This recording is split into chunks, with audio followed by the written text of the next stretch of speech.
अथर्ववेद रुद्रदेव 2 ऋषि अथर्वा देवता भव शर्व रुद्र। हे भव और शर्व, हे उत्पादक और संहारक, आप दोनों हम सबको सुखी करें, हम पर हमला ना करें। आप दोनों भूतों के पालक और पशुओं के पालक हैं। आप दोनों को नमस्कार है। धनुष पर रखे और खींचे गए बाणों को हम पर ना छोड़ें। हमारे द्विपाद और चतुष्पादों की हिंसा ना करें। जो काले और हिंसक क्रमी हैं, उन कुत्ते और गीदड़ों के लिए तथा क्रूर शब्द करने वाले गिद्धों के लिए शरीरों को मत काटो। हे पशुओं के पालक, तेरी मक्खियां और कौवे खाने के लिए उन कटे शरीरों को ना प्राप्त करें, अर्थात आप हमारे शरीरों का इस प्रकार नाश ना करें। हे सबके उत्पन्न करता देव, तुम्हारे शब्द रूपी प्राण के लिए नमस्कार हो। तेरे जो शक्ति प्रभाव हैं, हे अमर रुद्रदेव, सहस्त्र नेत्र वाले तुझ देव के लिए नमस्कार करते हैं। तुझे आगे से, ऊपर से और नीचे से नमस्कार करते हैं। सब और से धुलोक और अंतरिक्ष लोक रूपी तेरे रूप के लिए नमस्कार करते हैं। हे पशुपते, हे भव, तेरे मुख के लिए नमस्कार है। जो तेरी आँखें हैं, उनको नमस्कार है। तेरे त्वचा रूप दर्शन और पीठ के लिए नमस्कार है। तेरे अंगों, उदर, जिह्वा और मुख के लिए नमस्कार है। तेरे दांतों के लिए और गंध के लिए नमस्कार है।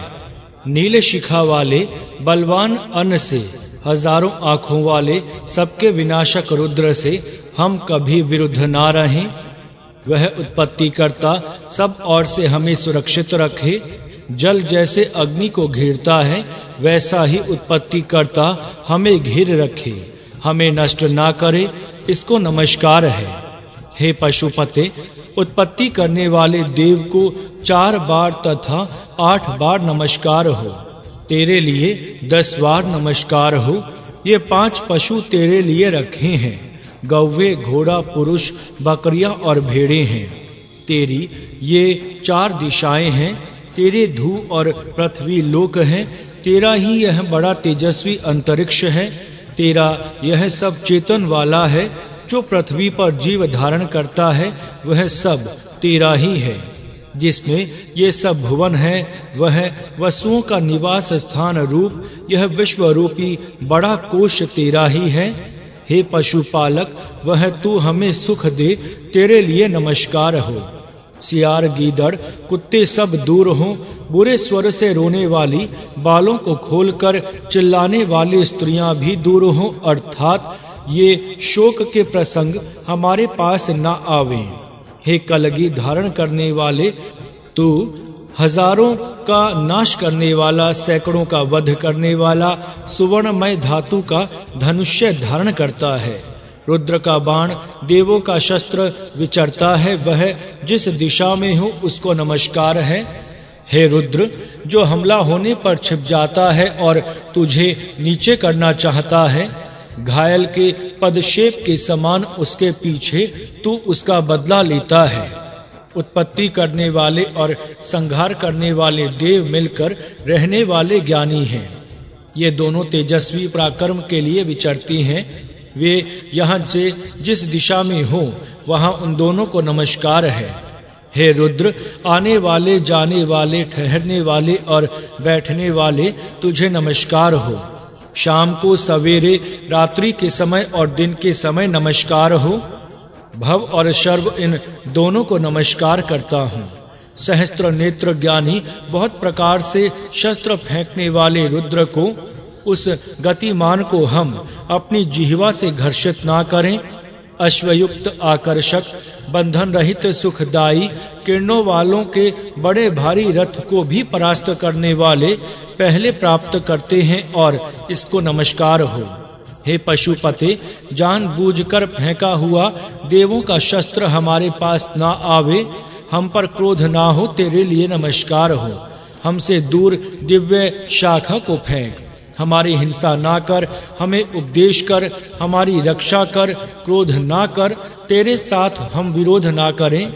हे उग्रवीर, हमारी गव्वे, मनुष्य, भेड़, बकरियों के विषय में लालच ना कर, दूसरे स्थान पर भय को ले जा। हिंसकों की प्रजा का नाश कर।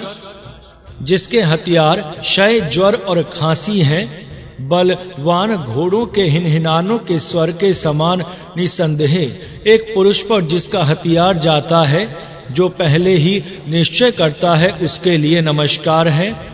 जो अंतरिक्ष में स्थिर रहता है और यज्ञ न करने वाले देवों के द्वेषकों का नाश करता है, उसको 10 शक्तियों से हमारा नमस्कार है।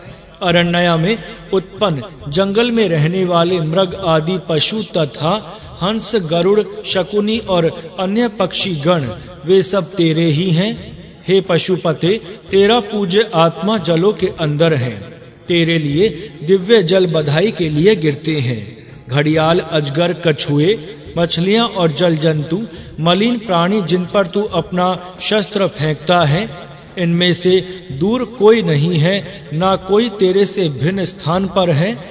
तू तो सबको एक ही बार देखता है और पूर्व से उत्तर समुद्र तक व्यापने वाली सब भूमि पर आघात करता है। हे रुद्र, ज्वर से हमें पीड़ा ना हो, विष बाधा ना हो, दिव्य अग्नि से कष्ट ना हो, हमसे भिन्न दूसरे स्थान पर इस बिजली को गिरा। भव धुलोक का ईश्वर है, भव पृथ्वी का स्वामी है, भव बड़े अंतरिक्ष में व्यापक है। वह यहाँ से जिस दिशा में हो, वहाँ हमारा नमस्कार उसके लिए हो। उत्पादक देवराज, हे उत्पादक देवराज, यजमान को सुखी कर। तू पशुओं का स्वामी हो। जो श्रद्धा रखता है, देवताएं हैं ऐसा मानता है, उसके द्विपाद और चतुष्पादों को सुखी कर। हमारे बड़ों के हिंसा ना कर, हमारे बालकों की हिंसा ना कर, हमारे समर्थ पुरुष की हिंसा ना कर, हमारे बलवान बनने वालों की हिंसा ना कर, हमारे पिता माता की हिंसा ना कर। हे रुद्र, हमारे शरीरों को दुखी ना कर। रुद्र के भयानक शब्द करने वाले, अस्पष्ट शब्द करने वाले, बड़े मुख वाले कुत्तों को यह नमस्कार करता हूँ। हे देव, तेरी बड़ा शब्द घोष करने वाली, केश रखने वाली, नमस्कारों से सत्कृत और उत्तम अन्न भोग करने वाली तेरी सेनाओं के लिए नमस्कार हो। हमारा कल्याण हो और हमारे लिए निर्भयता हो। प्रथम अनुवाक समाप्त। अथर्ववेद का सुबोध भाष्य।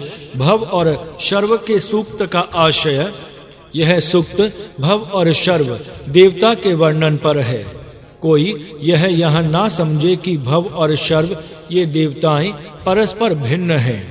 भव शर्वों ऐसा द्विवचनी प्रयोग है, तथापि एक ही देवता के ये 2 गुण हैं। सर्व विश्व में व्यापने वाली एक ही देवता है। वह सृष्टि की उत्पत्ति करती है, इसीलिए उसका नाम भव है, और वह सबका संहार करती है, इसीलिए उसी देवता का नाम शर्व है। पुराणों में भी भव और शर्व ये 2 नाम एक ही रुद्र देव के हैं। वही बात वेद के इस सूक्त में है और अन्यत्र भी जहाँ-जहाँ भव शर्व आदि नाम आए हैं, वहाँ ऐसा ही अर्थ समझना योग्य है। इस सूक्त में रुद्र, भव, शर्व, पशुपति आदि शब्द आए हैं, जो उस एक ही परमेश्वर के वाचक हैं। प्रथम मंत्र में इस देवता के 2 गुणों का स्मरण कराया गया है। यहाँ सूचना मिलती है कि यदि 2 गुणों के कारण एक ही देवता के 2 देव माने जा सकते हैं, तो अनेक गुणों के कारण एक ही ईश्वर की अनेक देवताएं मानना संभव है। वैदिक धर्म में अनेक देवताओं की कल्पना इस प्रकार एक ही परमात्मा पर अधिष्ठित है। एक ईश्वर के अनेक गुणों की अनेक देवताएं मानी जाती हैं, मानी गई हैं। ईश्वर के मारक गुण को शर्व करके यहाँ कहा है। यह देवता अपना मारण, हिंसन अथवा विनाशक कार्य जिन साधनों से करती हैं, उनकी गिनती इस सूक्त के अनेक मंत्रों ने की है। कुत्ते, गीदड़, सियार, मक्खियां, कौवे, अस्त्र शस्त्र, धनुष्य, बाण, विद्युत, अग्नि, ज्वर, क्षय ये मारण साधन हैं। मक्खियों को रुद्र के मारक साधनों में रखा है। वह बात पाठक विशेष रीति से स्मरण रखें। मक्खियों के कारण अनेक रोग फैलते हैं और प्राणियों का संहार होता है। अतः रोगों से बचने के लिए चारों ओर स्वच्छता करनी चाहिए, जिससे मक्खियां ना होंगी और मनुष्य रोगों से बचेंगे। इस प्रकार अन्याय मारण साधनों के विषय में जानना चाहिए। आगे मंत्र 7 तक रुद्र के अंग प्रत्यंगों को नमस्कार कहा है। यह एक मृत्यु देवता का उपासना प्रकार है। 7वें मंत्र में रुद्र से विरोध ना हो ऐसी इच्छा प्रकट की है। यही भाव आगे के कई मंत्रों में है। वे ही शब्द आगे के कई मंत्रों में बारंबार आ गए हैं। नवम मंत्र में अनेक बार रुद्र के लिए नमन किया गया है। दशम मंत्र में कहा गया है कि इस रुद्र देवता के आदि नहीं संपूर्ण विश्व है। इसी कथन से विश्व विनायक देव ही मारक भाव के मिश से रुद्र नाम से यहाँ कहा है ऐसा स्पष्ट हो जाता है, क्योंकि सब विश्व का नियंता देव एक ही है। 14वें मंत्र में भव और शर्व ये दो नाम फिर आए हैं। यह द्विवचन देखने से ये दो देव परस्पर भिन्न हैं। ऐसी कईयों को शंका हो सकती है, परंतु ये दो देव गुणतः भिन्न परंतु स्वरूपतः एक हैं। इनका स्पष्टीकरण इसके पूर्व किया जा चुका है। आगे 19वें मंत्र तक रुद्रदेव को नमन ही किया गया है। आगे 3 मंत्रों में मृत्यु दूर करने की प्रार्थना है। 23वें मंत्र में रुद्रदेव इस अंतरिक्ष में व्याप्ते हैं ऐसा कहकर देव विरोधियों का नाश करता है। यह भी कहा है यह सर्वव्यापक देव का ही वर्णन निसंदेह है। आगे के 2 मंत्रों में सब प्राणी उसी एक देव के आधार से रहते हैं। वह देव सबको समदृष्टि से देखता है और विघातक शत्रु का नाश करता है इत्यादि वर्णन देखने योग्य है। 27वें मंत्र में यह देव संपूर्ण स्थिर चर जगत का ईश है। यह स्पष्ट शब्दों से कहा है। यह मंत्र पढ़ते ही संपूर्ण विश्व का एक प्रभु है, इसमें संदेह ही नहीं रह सकता। आगे के मंत्र में यह देव विश्व का राजा है ऐसा कहा है। इसके अतिरिक्त दैवी शक्तियां इस जगत में कार्य कर रही हैं। ऐसा जो श्रद्धा पूर्वक मानता है वही सुखी होता है। यह कथन विशेष महत्व का है। एक जगत का प्रभु एक है और उनकी अनंत शक्तियां इस विश्व में कार्य कर रही हैं। यदि यह कल्पना पाठकों को ठीक तरह हो जाएगी तो मनुष्य के दिव्य बन जाने में कोई संदेह ही नहीं है।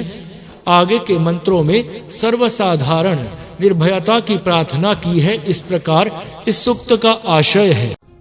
अथर्ववेद विराड अन्न 3 ऋषि अथर्वा देवता औदनः। उस अन्न का बृहस्पति सिर है, ब्राह्मण मुख है, धू और पृथ्वी कान है, सूर्य और चंद्र आँखें हैं, 7 ऋषि प्राण और अपान है, सुसल दृष्टि है और उलूखल काम है, विभाग छाज है, अभी भक्तता सूर्य को पकड़ने वाली है, वायु तुषों को पृथक करने वाली है, अन्न के कण घोड़े हैं, चावल गौवे हैं, तुष मशक मच्छर हैं, टुकड़े ये दृश्य हैं, मेघ ही ऊपर का छिलका है, काला लोहा इसके मांस है, लाल लोहा इसका रक्त है, 3 कथिल इसका भस्म है, हरा इसका वर्ण है, पुष्कर इसका गंध है, बल इसका पात्र है, दोनों रफ्य नामक यज्ञ सधन कंधे हैं, ईश नामक साधन हंसली की हड्डी है, रस्सियां आते हैं और बैल जोड़ने के चर्म गुदा हैं। पकाए जाने वाले चावलों की यह भूमि डेगची होती है और धुलोक ढक्कन होता है, हल पसुलियां होती हैं, रेत और मल स्थान है, सत्य ही हाथ धोने वाला जल है, नहरे जल सिंचन है, ऋग्वेद मंत्र द्वारा डेगची रखी गई है, यजुर्वेद द्वारा हिलाई गई है, अथर्ववेद द्वारा पकड़ी गई है और सामवेद से ढकी गई है। बृहत साम मिलने वाला है, मिलाने वाला है और रथंतर साम कड़छी है, ऋतु पकाने वाले हैं और गौ ऋतु के दिन गाग्र प्रदीप्त करते हैं। 5 मुख वाले डेगची में रहने वाले चावलों को गर्मी उबालती है। इस अन्न से यज्ञ द्वारा मिलने वाले सब लोग तृप्त होते हैं, जिसमें समुद्र, धुलोक, भूमि ये तीनों ऊपर नीचे आश्रित हुए हैं, जिसके शेष भाग में 6 गुण 80 देव तुझसे मैं उस अन्न की उस महिमा को पूछता हूँ जो इसका महान महिमा है। वह जो इस अन्न की महिमा को जानता है, थोड़ा है ऐसा ना कहे, जल अभव है ऐसा भी ना कहे, वह थोड़ा है ऐसा भी ना कहे, जितनी दाता की इच्छा हो उसे कम ना कहे। ब्रह्मज्ञानी लोग कहते हैं कि दूर तक चावल तुमने खाया अथवा समीप का खाया, तूने अन्न को खाया अथवा अन्न ने तुझे खाया। यदि तूने परला अन्न खाया है तो तुझे प्राण छोड़ देंगे, ऐसा कहता है। यदि सन्मुख का खाया है तो अपान तुझे छोड़ेंगे, ऐसा कहे। नहीं, मैंने अन्न को खाया और ना मुझे अन्न ने खाया है, अन्न ही अन्न को खाया है। प्रत्युत पश्चात इसका अन्य सिर से तू प्राशन करेगा, जिससे पूर्व ऋषियों ने प्राशन किया था उससे ना करेगा तो ज्येष्ठ को प्रारंभ करके तेरी संतान मर जाएगी, ऐसा इसे कहे। उसका मैंने नीचे से उर्ली और परली और प्राशन नहीं किया, मैंने बृहस्पति को मुखिया बनाकर उससे इस अन्न का प्राशन किया, उसने इसको प्राप्त किया, अतः यह अन्न परिपूर्ण है, सब अंगों और सब अवयवों से युक्त है। इस प्रकार ऐसा जो जानता है वह सर्वांग और सब अंगों और अवयवों से युक्त होता है। जिनसे इसका प्राशन पूर्व ऋषियों ने किया था उससे भिन्न दूसरे कानों से प्राशन करेगा तो बधिर हो जाएगा, ऐसा इसे कहो। उसको मैंने धुलोक और पृथ्वी लोक के कानों से, उनसे मैंने प्राशन किया, उनसे इनको प्राप्त किया। जन्म से पूर्व ऋषियों ने प्राशन किया था, उससे भी दूसरी आंख से तूने इसका सेवन किया तो अंधा हो जाएगा, ऐसा इसे कहे। उसका मैंने सूर्य चंद्रमा रूपी आंखों से सेवन किया, जिससे इसका पूर्व ऋषियों ने सेवन किया। उससे भिन्न दूसरे मुख से प्राशन करेगा तो मुख से तेरी संतान मरेगी, ऐसा इसे समझा दो। उसका मैंने ज्ञान के मुख से सेवन किया और उससे इसको प्राप्त किया, जिससे पूर्व के ज्ञानियों ने प्राशन किया था। उससे भिन्न दूसरी जिह्वा, ये इसके सेवन करोगे तो तेरी जिह्वा मरेगी, ऐसा इसे कहे। उसका मैंने अग्नि की जीवा से प्राशन किया, जिनसे पूर्व ऋषियों ने उनका सेवन किया था। उससे भिन्न दूसरे अन्य दांतों से तूने इनका सेवन किया तो तेरे दांत टूट जाएंगे, ऐसा इससे कहो। उसका मैंने ऋतु रूपी दांतों से प्राशन किया था, जिससे पूर्व ऋषियों ने इनका सेवन किया था। उससे भिन्न प्राण अपानों से तूने इसका स्वीकार किया तो तेरे प्राण और अपान तुझे छोड़ देंगे, ऐसा इससे कहे। उसे मैंने सप्त ऋषि रूप प्राण अपान से मैंने सेवन किया था, जिससे इसको पूर्व ऋषियों ने सेवन किया था। उससे भिन्न दूसरे अन्य प्राणों से प्राशन करोगे तो राज्य क्षमा तेरा नाश करेगा, ऐसा इससे कहे। उसे मैंने अंतरिक्ष रूप अंतः प्राण से सेवन किया और उससे प्राप्त किया, जिससे पूर्व ऋषियों ने प्राशन किया। उससे भिन्न दूसरे पृष्ठ भाग से तू प्राशन करेगा तो बिजली तेरा नाश करेगी, ऐसा इससे कहो। उसको मैंने धुलोक रूपी पीठ से प्राशन किया, जिससे पूर्व ऋषियों ने सेवन किया था। उससे भिन्न छाती से सेवन करोगे तो खेती से समृद्ध ना होगा। उसे मैंने पृथ्वी रूप उर से सेवन किया, जिसका पूर्व ऋषियों ने जिससे सेवन किया था। उससे भिन्न दूसरे पेट से तुम सेवन करोगे तो पेट को फाड़ने वाला अतिसार रोग तेरा नाश करेगा, ऐसा इसे कहो। उसे मैंने सूर्य रूप पेट के द्वारा सेवन किया। पूर्व ऋषियों में जिसने सेवन किया था उससे भिन्न दूसरी बस्ती से तूने सेवन किया तो तू जल में मरेगा। उसका मैंने समुद्र रूपी वाष्पी से सेवन किया, जिससे पूर्व ऋषियों ने सेवन किया था। उससे भिन्न दूसरी जंघाओं से उसका सेवन किया तो तेरी जंघा नष्ट हो जाएगी। उसका मैंने मित्र वरुण की उरुओं से सेवन किया। पूर्व ऋषियों ने जिनसे इसका सेवन किया था उस भिन्न दूसरी जानुओं से सेवन करोगे तो तू लंगड़ा हो जाएगा, ऐसा इसे कहो। उसे मैंने त्वष्टा की जानुओं से सेवन किया, जिससे पूर्व ऋषियों ने सेवन किया था। उससे भिन्न दूसरे पांवों से सेवन करोगे तो तुम्हें बहुत चलना पड़ेगा। उसका मैंने अश्विनी देवों के पावन से सेवन किया। जिससे पूर्व ऋषियों ने सेवन किया था उससे भिन्न दूसरे पंजों से तू सेवन करेगा तो सांप तुझे मारेगा। उसे सविता के पंजों से मैंने सेवन किया। जिससे पूर्व ऋषियों ने सेवन किया उससे भिन्न दूसरे हाथों से यदि तूने उसका सेवन किया तो तू ब्राह्मण का घात करेगा। उसे मैंने ऋतु के हाथों से सेवन किया। जिससे पूर्व ऋषियों ने इसका सेवन किया था उससे दूसरी प्रतिष्ठा से तूने सेवन किया तो तू प्रतिष्ठा रहित आवरण रहित होकर मरेगा। ऐसा कहे सत्य में प्रतिष्ठा प्राप्त होने के लिए सेवन किया जिससे मैं सब अंगों और अवयवों से युक्त हुआ। जो यह जानता है वह भी सब अंगों और अवयवों से युक्त होगा। जो अन्न है वह सचमुच स्वर्ग धाम है। जो ऐसा जानता है वह स्वर्ग लोक के लिए योग्य होता है, स्वर्ग लोक में रहता है। उस अन्न से प्रजापति ने दैवीय लोकों को निर्माण किया, उनके ज्ञान के लिए यज्ञ को निर्माण किया। वह जो इसको जानने वाले का निंदक होता है वह प्राण का नाश करता है। न केवल प्राण का ही नाश करता है परंतु सब जीवन का नाश होता है, सर्वनाश होता है, सर्वस्व नाश होता है। ऐसा ही नहीं परंतु वृद्धा अवस्था के पूर्व इसको प्राण छोड़ देते हैं। अन्न का महत्व, अन्न के महत्व का वर्णन इस सूक्त में काव्य की अलंकारिक भाषा में किया गया है।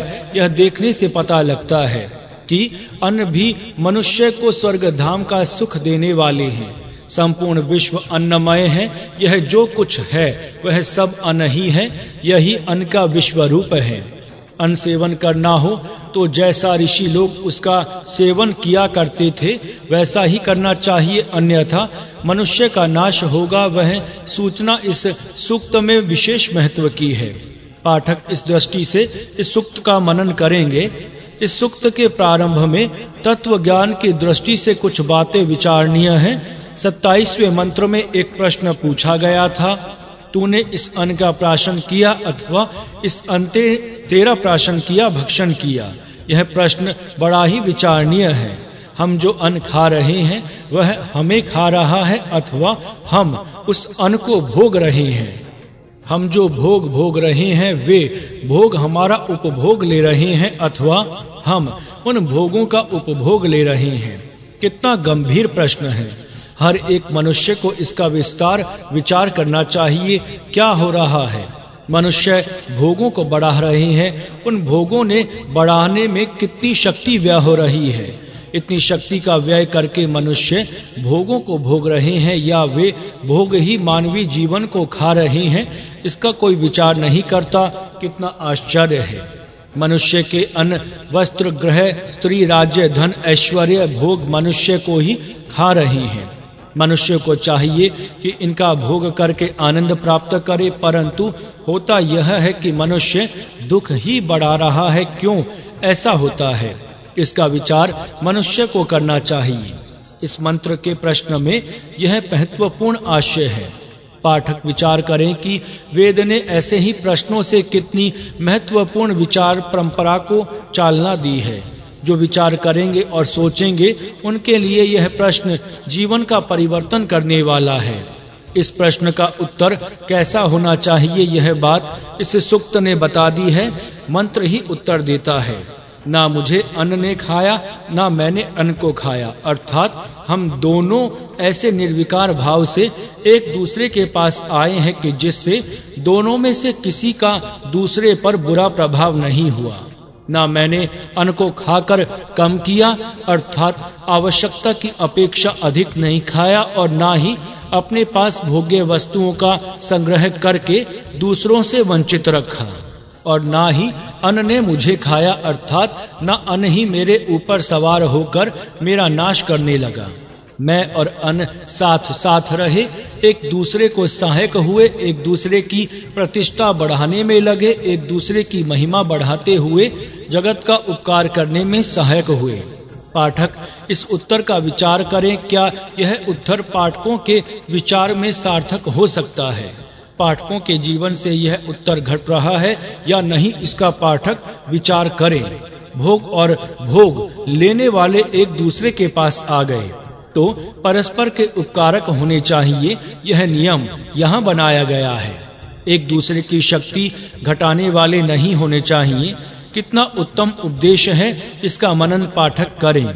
यही इस जीवन के तत्व ज्ञान की समाप्ति नहीं हुई है। आगे मंत्र सबकी एक रूपता कहता है। अन्न ही अन्न को खाया है, अर्थात भोक्ता और भोग्य एक ही चीज है। जैसे भगवत गीता में कहा है, ब्रह्म ही अपन द्रव्य है और ब्रह्म ही अपन करता है। यह जो गीता में कहा है वह इस मंत्र में आधार से कहा है, अथवा हम यो कह सकते हैं कि वेद के विचार और गीता के विचार यहाँ समान हैं। हम खाने वाले भी अन्न हैं और हम जो खाते हैं वह भी अन्न ही है। पाठक विचार करेंगे तो उनको यह बात समझ में आ सकती है कि मनुष्य भी अन्न ही है। मनुष्य का शरीर स्त्री प्राणी योग्य अन्न तो है ही, परंतु उच्छ्वास जो वायु मनुष्य आदि प्राण बाहर फेंकते हैं वह लेकर वनस्पतियां पुष्ट हो सकती हैं। इस प्रकार यह विचार अनेक रीतियों से अनुभव में आ सकता है। एक तत्व का अभ्यास इस प्रकार यहाँ वेद मंत्र ने पाठकों को करा दिया है। आशा है इस प्रकार विचार करके पाठक इस सूक्त से योग्य बोध ले सकते हैं। अथर्ववेद प्राण की विद्या 4 ऋषि भर्गवो वैदर्भी देवता प्राणः। जिसके आधान यह सब जगत है, उस प्राण के लिए मेरा नमस्कार है। वह प्राण सबका ईश्वर है और उसमें सब जगत रहा है। हे प्राण, गर्जना करने वाले तुमको नमस्कार है। मेघों में नाद करने वाले तुमको नमस्कार है। हे प्राण, चमकने वाले तुझको नमस्कार है। और हे प्राण, वृष्टि करने वाले तुमको नमस्कार है। हे प्राण, जब तू मेघों के द्वारा औषधियों के सन्मुख बड़ी गर्जना करता है, तब औषधियां तेजस्वी होती हैं, गर्भ धारण करती हैं और बहुत प्रकार से विस्तार को प्राप्त होती हैं। हे प्राण, वर्षा ऋतु आते ही जब तू औषधियों के उद्देश्य से गर्जन करने लगता है, तब सब जगत आनंदित होता है। जो कुछ इस पृथ्वी पर है, जब प्राण वृष्टि द्वारा इस बड़ी भूमि पर वर्षा करता है, तब पशु हर्षित होते हैं। निश्चय से अब हम सबकी वृद्धि होगी। औषधियों पर वृष्टि होने के पश्चात औषधियां प्राण के साथ भाषण करती हैं कि हे प्राण, तूने हमारी आयु बढ़ा दी है और हम सबको सुगंधित युक्त किया है। आगमन करने वाले प्राण के लिए नमस्कार है। गमन करने वाले प्राण के लिए नमस्कार है। हे प्राण, स्थिर रहने वाले और बैठने वाले प्राण के लिए नमस्कार है। हे प्राण, जीवन का कार्य करने वाले तुम्हें नमस्कार है। अपान का कार्य करने वाले तेरे लिए नमस्कार है। आगे बढ़ने वाले और पीछे हटने वाले प्राण के लिए नमस्कार है। सब कार्य करने वाले तेरे लिए यह मेरा नमस्कार है। हे प्राण, जो मेरा प्रिय शरीर है और जो तेरा प्रिय भाग है तथा जो तेरा औषध है, वह दीर्घ जीवन के लिए हमको दो। जिस प्रकार प्रिय पुत्र पिता के साथ रहता है, उस प्रकार सब प्रजाओं के साथ प्राण रहता है। जो प्राण धारण करते हैं और जो नहीं करते हैं, उन सब की प्राण ही ईश्वर है। प्राण ही मृत्यु है और प्राण ही जीवन की शक्ति है। इसीलिए सब देव प्राण की ही उपासना करते हैं, क्योंकि सत्यवादी को प्राण ही उत्तम लोक में पहुंचाता है। प्राण विशेष तेजस्वी है और प्राण ही सबका प्रेरक है। इसीलिए प्राण की ही सब उपासना करती हैं। सूर्य, चंद्रमा और प्रजापति भी प्राण ही हैं। प्राण और अपान ही चावल और जौ हैं। बैल ही हैं, मुख्य प्राण है। जौ में प्राण रखा है और चावल अपान को कहते हैं। जीव गर्भ के अंदर प्राण और अपान के व्यापार करता है। हे प्राण, जब तू प्रेरणा करता है, तब वह जीव पुनः उत्पन्न होता है। प्राण को मातरिश्वा कहते हैं और वायु का नाम ही प्राण है। भूत, भविष्य और सब कुछ वर्तमान काल में जो है, वह सब प्राण में ही रहता है। हे प्राण, जब तक तू प्रेरणा करता है तब तक ही अथर्वणी, अंगिरसी, दैवी और मनुष्यकृत औषधियां फल देती हैं। जब प्राण इसी बड़ी पृथ्वी पर वृष्टि करता है तब औषधियां और वनस्पति बढ़ जाती हैं। हे प्राण, जो मनुष्य तेरी इस शक्ति को जानता है और जिस मनुष्य में तू प्रतिष्ठित होता है, उस मनुष्य के लिए उस उत्तम लोक में सभी सत्कार का समर्पण करते हैं। हे प्राण, जिस प्रकार ये सब प्रजाजन तेरा सत्कार करते हैं कि जो उत्तम यशस्वी हैं और तेरा सामर्थ्य सुनते हैं, उनके लिए भी बलि देते हैं। इंद्रियों को मैं जो व्यापक प्राण है वह ही गर्भ के अंदर चलता है। जो पहले हुआ था फिर उत्पन्न होता है, जो पहले हुआ था वही अब होता है और आगे भी होगा। पिता अपनी सब शक्तियों के साथ पुत्र में प्रविष्ट होता है। जल से इसके ऊपर उठता हुआ एक पांव को उठाता नहीं। हे प्रिय, यदि वह अब उस पांव को उठावेगा तो आज, कल, रात्रि, दिन, प्रकाश और अंधेरा कुछ भी नहीं होगा। 8 चक्रों से युक्त, अक्षरों से व्यक्त जिसका है, ऐसा यह प्राण चक्र आगे और पीछे चलता है। आधे भाग से सब भुवनों को उत्पन्न करके जो इसका आधा शेष भाग रहा है, वह किसका चिन्ह है? हे प्राण, सबको जन्म देने वाले और इस सब हलचल करने वाले जगत का जो ईश्वर है, सब अन्यों में शीघ्र गति वाले तेरे लिए नमन है। जन्म धारण करने वाले और हलचल करने वाले सबका जो ईश्वर स्वामी है, वह धैर्यमय प्राण आलस्य रहित होकर आत्म शक्ति से युक्त होता हुआ प्राण मेरे पास सदा रहे। सब पर सो जाने पर भी यह प्राण खड़ा रहकर जागता है, कभी तिरछा गिरता नहीं। सबके सो जाने पर इसका सोना किसी ने भी सुना नहीं। हे प्राण, मेरे पृथक ना हो, मुझसे दूर ना हो, पानी के गर्भ के समान हे प्राण, जीवन के लिए मेरे अंदर तुझको मैं बांधता हूँ। प्राण का महत्व, प्राण जो विद्या होती है उसको प्राण विद्या कहते हैं। मनुष्य के लिए सब अन्य विद्याओं की अपेक्षा प्राण विद्या की अत्यंत आवश्यकता है। मनुष्य के शरीर में भौतिक और अभौतिक अनेक शक्तियां हैं। उन सब शक्तियों में प्राण शक्ति का महत्व सर्वोपरि है। सब अन्य शक्तियों के अस्त होने पर भी इस शरीर में प्राण शक्ति कार्य करती है, परंतु प्राण का अस्त होने पर कोई अन्य शक्ति कार्य करने के लिए रह नहीं सकती। इससे प्राण का महत्व स्वयं स्पष्ट हो जाता है। इस सूक्त के प्रथम मंत्र में प्राण शब्द से परमेश्वरी की विश्व व्यापक जीवन शक्ति अर्थात लाइफ एनर्जी कही जाती है। इस परमात्मा की जीवन शक्ति के अधीन यह सब संसार है। इसी के आधार से रहा है और इसी से सब संसार का नियमन भी हो रहा है। समष्टि द्वारा सर्वत्र प्राण का राज्य है। व्यष्टि दृष्टि से प्रत्येक शरीर में भी प्राण का ही आधिपत्य है। प्राणी मात्र के प्रत्येक शरीर में जो भी इंद्रिय आदिक शक्तियां हैं तथा विभिन्न अवयव और इंद्रियां हैं, सब ही प्राण के वश में हैं। प्राण के अधीन ही सब शरीर हैं। शरीर में प्राण ही सब इंद्रियों और अवयवों का ईश्वर है, क्योंकि उसी के आधार से सब शरीर प्रतिष्ठा को प्राप्त हुआ है। प्राण के बिना इस शरीर की स्थिति ही नहीं हो सकती, अर्थात प्राण के वश होने से सब शरीर सुदृढ़ और निरोग हो सकता है और प्राण के निर्बल होने से सब शरीर निर्बल हो सकता है। इसीलिए प्राण को स्वाधीन करने की आवश्यकता है। अपने शरीर में श्वास उच्छ्वास रूप प्राण चल रहा है और जन्म से मरण पर्यंत यह कार्य करता है। सब इंद्रिय और अवयव मर जाने के पश्चात भी कुछ देर तक प्राण कार्य करता है। इसीलिए सब में प्राण ही मुख्य है और वह सब का आधार है।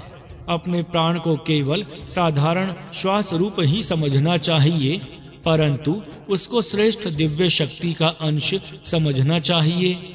मन की इच्छा शक्ति से प्रेरित प्राण सबकी ही शरीर का आरोग्य संपादन करने में समर्थ होता है। इस दृष्टि से प्राण का महत्व सब शरीर में अधिक है। इसके महत्व को समझना और सदा मन में धारण करना चाहिए। अपने प्राण के अधीन मेरा सब शरीर है। प्राण के कारण वह स्थिर रहा है और उसकी सब हलचल प्राण की प्रेरणा से होती है।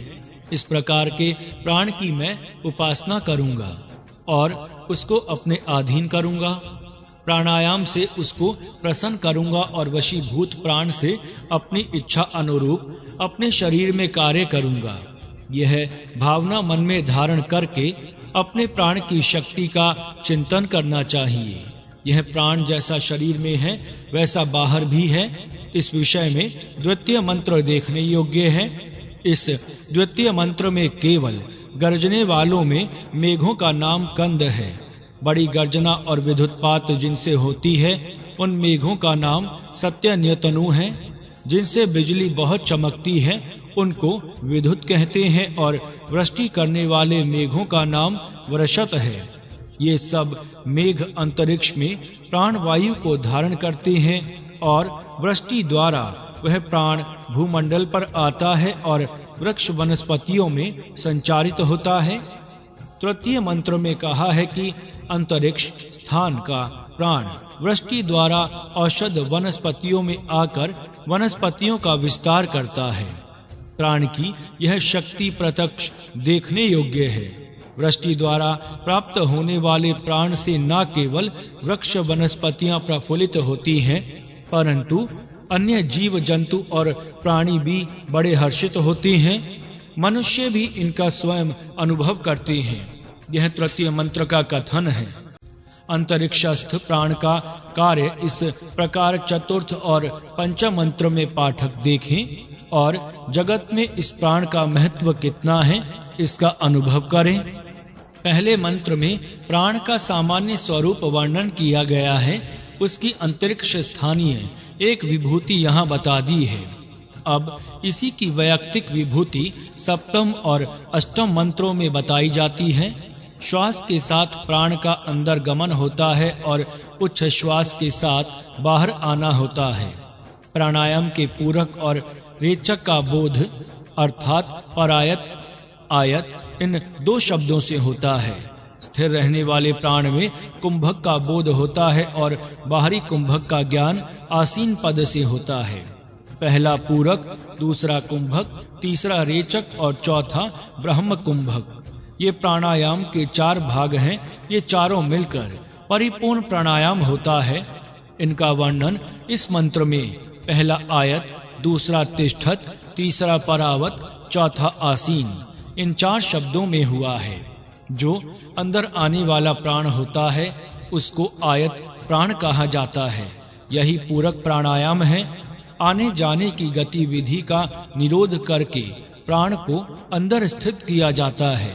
उसको तिष्ठत प्राण कहते हैं। यही कुंभक अथवा अंतः कुंभक प्राणायाम होता है। जो अंदर से बाहर जाता है उसको परायत प्राण कहते हैं। यहाँ रेचक प्राणायाम है। सब प्राण रेचक द्वारा बाहर निकालने के पश्चात उसको बाहर ही बैठाना आसन प्राण द्वारा होता है।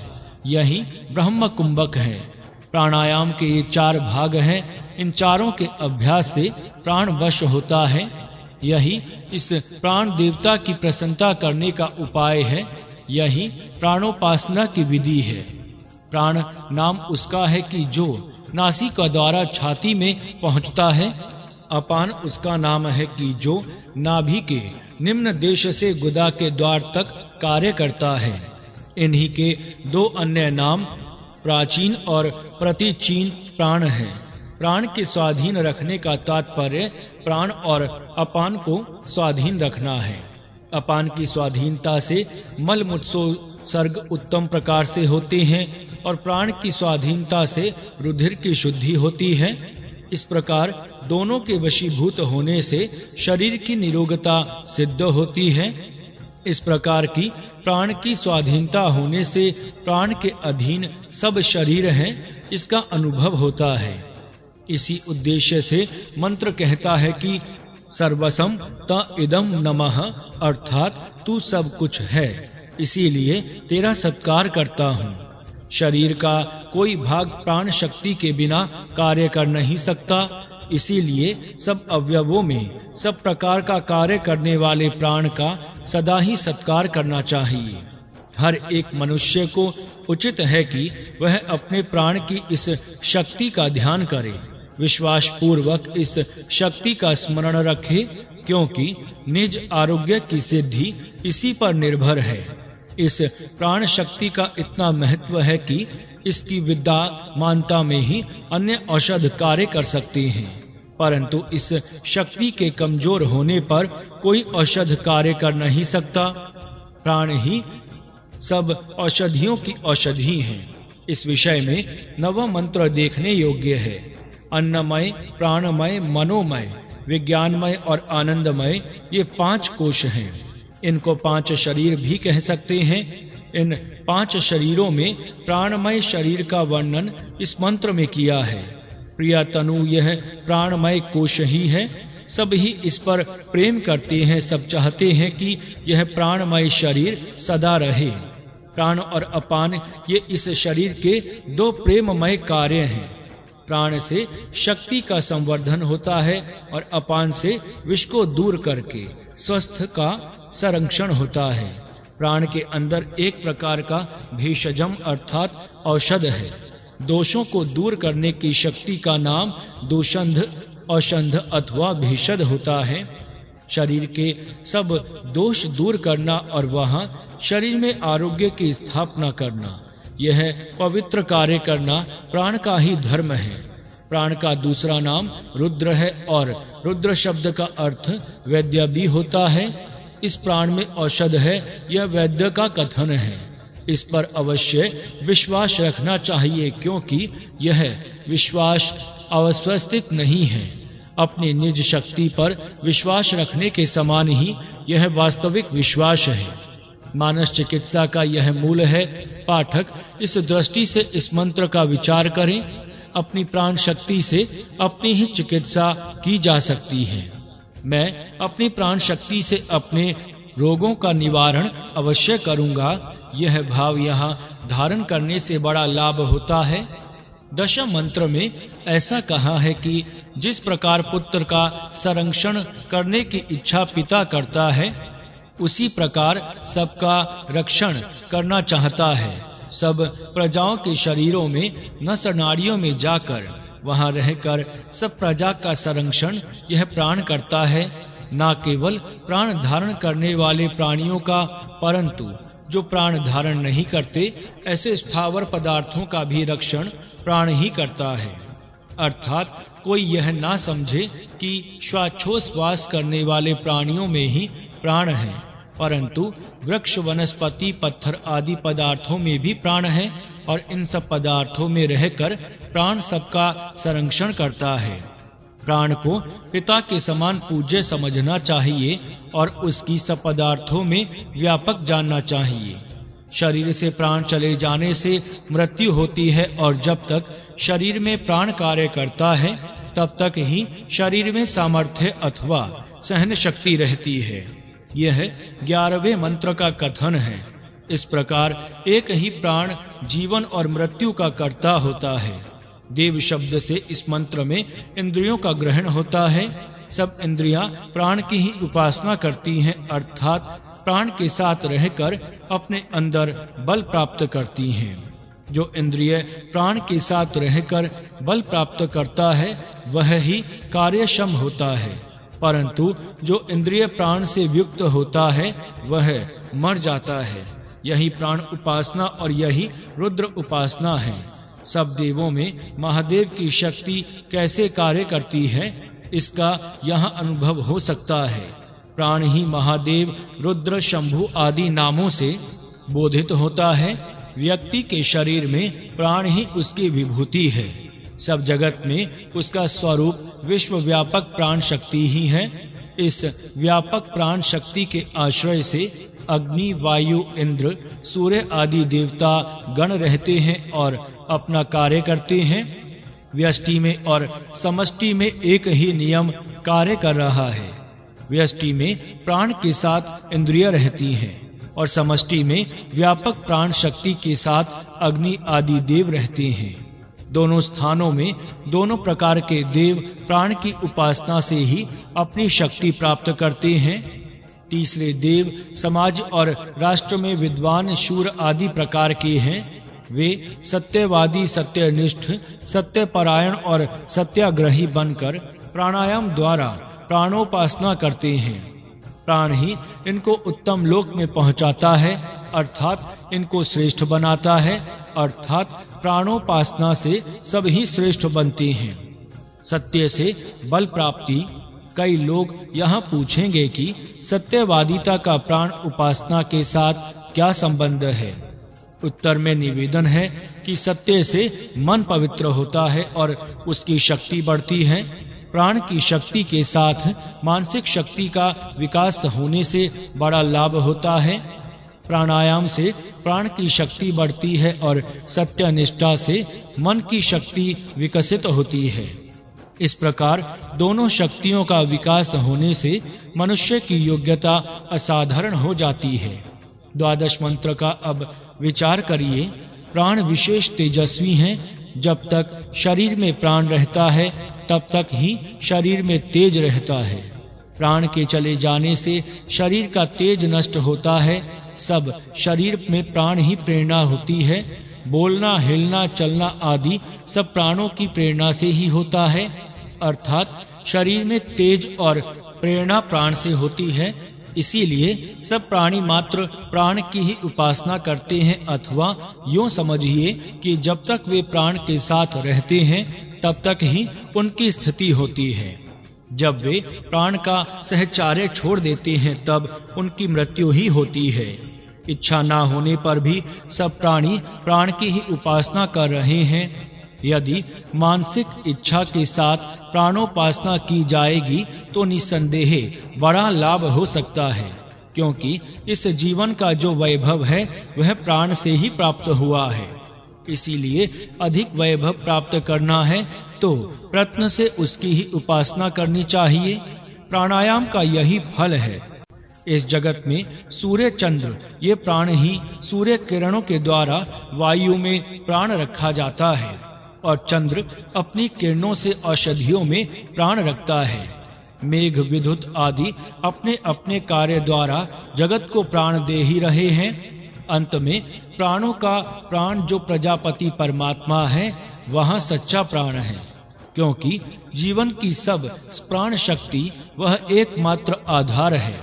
यही कारण है कि वेद में प्रजापति परमात्मा का नाम प्राण ही है। अन्य पदार्थों में भी प्राण है।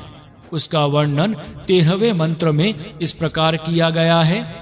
मुख्य प्राण एक ही हैं। उनके बल से शरीर में प्राण और अपान कार्य करते हैं। इसी प्रकार खेती में बैल की शक्ति मुख्य है। उसकी शक्ति से ही चावल और जौ आदि धान्य उत्पन्न होता है। वेद में अनडवान यह बैल वाचक शब्द प्राण का ही वाचक है। समझो कि शरीर रूपी खेत में यह प्राण रूपी बल ही खेती करता है और यहाँ का किसान जीवात्मा है। शरीर क्षेत्र है, जीवात्मा क्षेत्रज्ञ है। प्राण बैल है और जीवन व्यवहार रूप खेती यहाँ चल रही है। वेद में अनडवान शब्द का प्राण अर्थ है। यह ना समझने के कारण कईयों ने बड़ा अर्थ का अनर्थ किया है। अनडवान दाधार पृथ्वी मुत धाम, प्राण का पृथ्वी और धूलों को आधार है। वह वास्तविक अर्श ना लेकर बैल का पृथ्वी और धूलों को आधार है, ऐसा भाव कईयों ने समझा है। यदि पाठक इस अनडवान सूक्त का अर्थ इस प्राण सूक्त के अर्थ के साथ देखेंगे तो उनको स्पष्ट पता लग जाएगा कि वहाँ अनडवान अर्थ केवल बैल ही नहीं है, प्रत्युत प्राण भी है। इसी कारण इस सूक्त में प्राण का नाम अनडवान कहा गया है। यह प्राण है और चावल अपान है। यह कथन अलंकारिक है। धान्य में प्राण अर्थात अपान और प्राण की संपूर्ण शक्तियां व्याप्त हैं। धान्य का योग्य सेवन करने से अपने शरीर में प्राण आदि आते हैं और अपने शरीर के अवयव बनकर कार्य करते हैं। गर्भ के अंदर रहने वाला जीव भी वही गर्भ में प्राण और अपान के व्यवहार करता है और इसीलिए वहाँ उसका जीवन होता है। जब जन्म के समय प्राण जन्म होने ते योग्य प्रेरणा करता है तब उसको जन्म प्राप्त होता है। अर्थात जन्म के अनुकूल प्रेरणा करना प्राण के ही अधीन है। इस चतुर्दश मंत्र में सह पुनः जायते यह वाक्य पुनर्जन्म की कल्पना का मूल वेद में बता रहा है। जीवात्मा पुनः पुनः जन्म धारण करता है, वह सब प्राण ही की प्रेरणा से होता है। यह भाव इस मंत्र में स्पष्ट है। 15वें मंत्र में मातरिश्वा शब्द का अर्थ माता के अंदर रहने वाला, माता के गर्भ में रहने वाला है।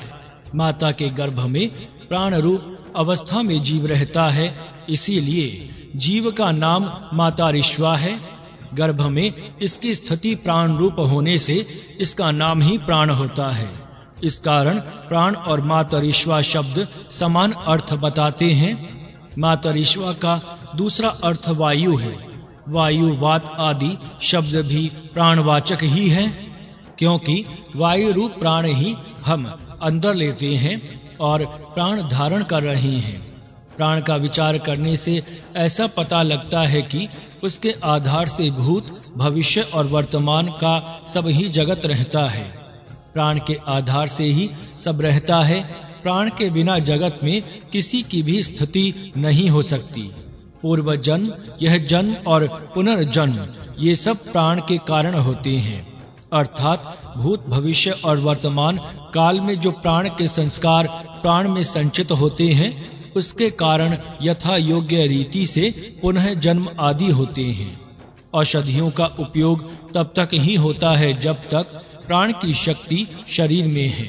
जब प्राण की शक्ति शरीर से अलग होने लगती है तब किसी औषधि का कोई उपयोग नहीं होता। इसी सूक्त के मंत्र 9 में प्राण ही औषधि है कि जो जीवन का हेतु है, ऐसा कहा है। उसका अनुसंधान इस 16वें मंत्र के साथ करना उचित है। इस मंत्र में पहला अथर्वणी ही, दूसरा अंगिरस ही, तीसरा दैवी ही और चौथा मनुष्यजा है। ये 4 नाम 4 प्रकार की चिकित्साओं के बोधक हैं। इसका विचार निम्न प्रकार है। पहला मनुष्यजः औषधयः, मनुष्यों की बनाई औषधियां अर्थात कषाय, चूर्ण, अवलेह, भस्म, कल्प आदि प्रकार जो वैद्यों, डॉक्टरों और हकीमों के बनाए होते हैं, उनका समावेश इसमें होता है। ये मानवीय औषधियों के प्रकार है। इससे श्रेष्ठ दैवी विधि है।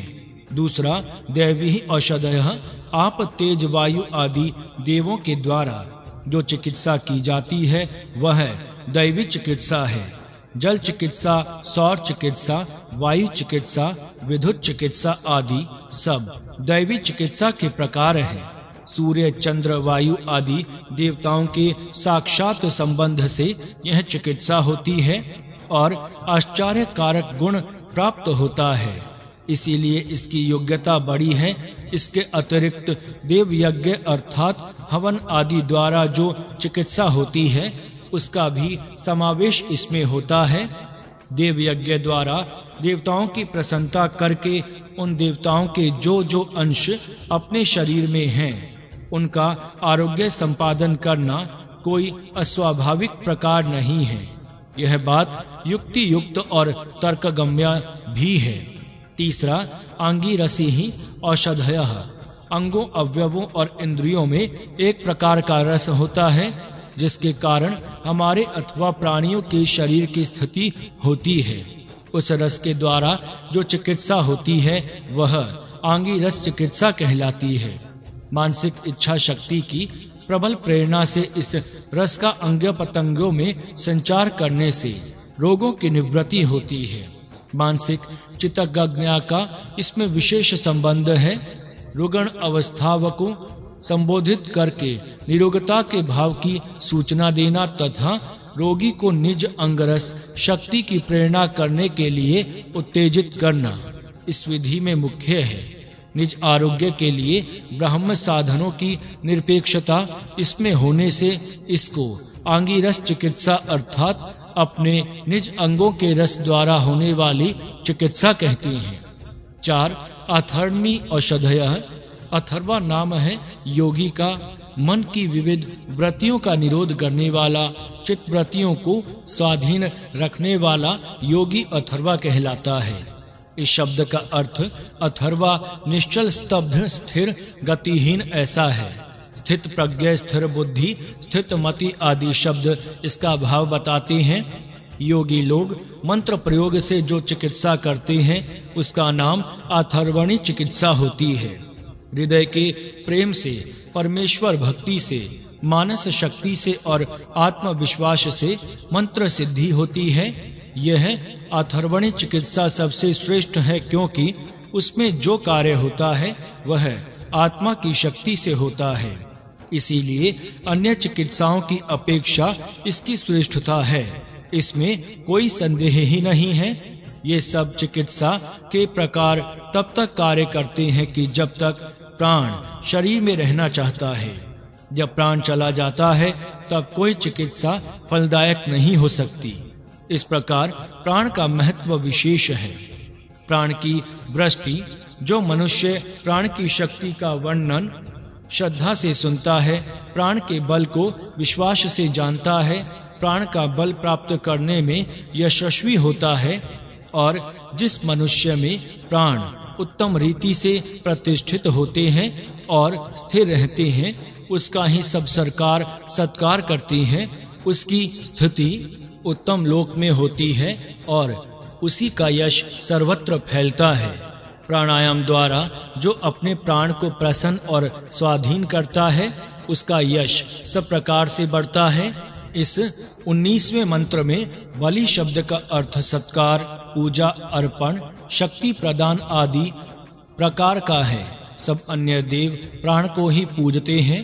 इस बात का अनुभव अपने शरीर में भी आ सकता है। नेत्र, कर्ण, नासिका आदि सब अन्य देव प्राण की ही पूजा करते हैं। प्राण की उपासना से ही प्राण की शक्ति उनमें प्रकट होती है।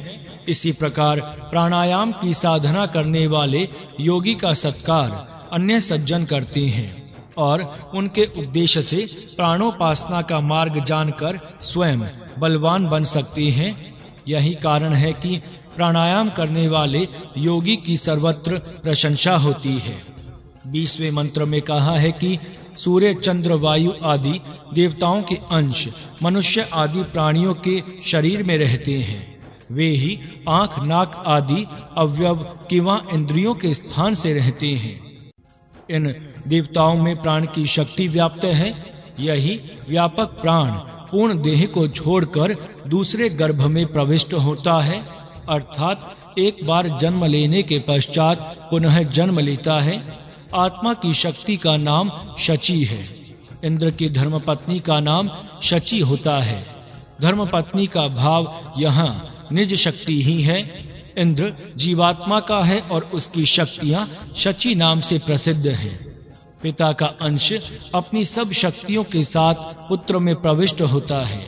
पिता के अंगों, अवयवों और इंद्रियों के समान ही पुत्र के कई अंग, अवयव और इंद्रियां होती हैं। स्वभाव तथा गुणधर्म भी कई अंशों में मिलते हैं। इस बात को देखने से पता लग सकता है कि पिता अपनी शक्ति के साथ पुत्र में किस प्रकार प्रविष्ट होता है। गृहस्थी में लोगों को इस बात का विशेष विचार करना चाहिए, क्योंकि प्रजा निर्माण करना उनका ही विषय है। माता पिता के अच्छे और बुरे गुण दोष संतान में आते हैं, इसीलिए माता पिता को स्वयं निर्दोष होकर ही संतान उत्पन्न करने का विचार करना चाहिए, अर्थात दोषी माता पिता को संतान उत्पन्न करने का अधिकार नहीं है। 21वें मंत्र में हंस नाम का प्राण है।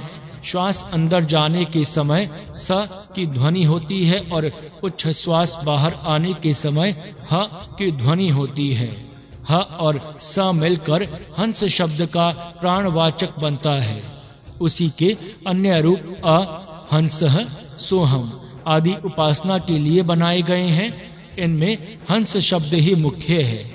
उल्टा शब्द बनाने से इसी का सोहम बन जाता है, अथवा हंस के साथ ओ मिलाने से सोहम बन जाता है।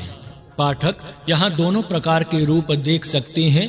सांप्रदायिक झगड़ों से दूर रहकर मूल वैदिक कल्पना को यदि पाठक देखेंगे तो उनको बड़ा आश्चर्य प्रतीत होगा। ओ शब्द आत्मा का वाचक है और हंस शब्द प्राण का वाचक है। आत्मा का प्राण के साथ इस प्रकार का संबंध है। आत्मा ब्रह्मा जी का वाचक है और ब्रह्मा जी का वाहन हंस है। इस पौराणिक रूप में आत्मा का प्राण के साथ का अखंड संबंध ही वर्णन किया गया है। यह हंस मान सरोवर में क्रीड़ा करता है। यहाँ प्राण भी हृदय रूपी अंतःकरणीय स्थानीय मान सरोवर में क्रीड़ा कर रहा है। हृदय कमल में जीवात्मा का निवास सुप्रसिद्ध है, अर्थात कमलासन ब्रह्मदेव और उनकी वाहन हंस। इसकी मूल वैदिक कल्पना इस प्रकार यहाँ स्पष्ट होती है। ब्रह्म ब्रह्मदेव और आत्मा जीवात्मा ब्रह्म। ब्रह्म ब्रह्मदेव हंस वाहन, आत्मा जीवात्मा ब्रह्म प्राण वाहन। ब्रह्मा ब्रह्मदेव कमल आसन, आत्मा जीवात्मा ब्रह्म हृदय कमल। ब्रह्मा ब्रह्मदेव मानस सरोवर, आत्मा जीवात्मा ब्रह्म अंतःकरण अर्थात हृदय। ब्रह्मा ब्रह्मदेव प्रेरक कर्ता देव, आत्मा जीवात्मा ब्रह्म प्रेरक आत्मा। वेद में हंस का वर्णन अनेक मंत्रों में आ गया है। उसका मूल आशय इस प्रकार देखना उचित है। वेद में असो अहम कहा है। असु अर्थात प्राण शक्ति के अंदर रहने वाला मैं आत्मा हूँ, यह भाव उक्त मंत्र का है। भई भाव उक्त स्थान में है। प्राण के साथ आत्मा का अवस्थान है। यह प्राण ही हंस है। वह सलीलम हृदय के मानस सरोवर में क्रीड़ा करता है। श्वास लेने के समय यह प्राण उस सरोवर में गोता लगाता है और उच्च श्वास लेने के समय ऊपर उठता है। यहाँ प्रश्न उत्पन्न होता है कि जब उच्छ्वास के समय प्राण बाहर आता है तब प्राणी मरता क्यों नहीं? पूर्ण उच्छ्वास लेकर श्वास को पूर्ण बाहर निकालने पर भी मनुष्य मरता नहीं। इसका कारण इस मंत्र में बताया गया है।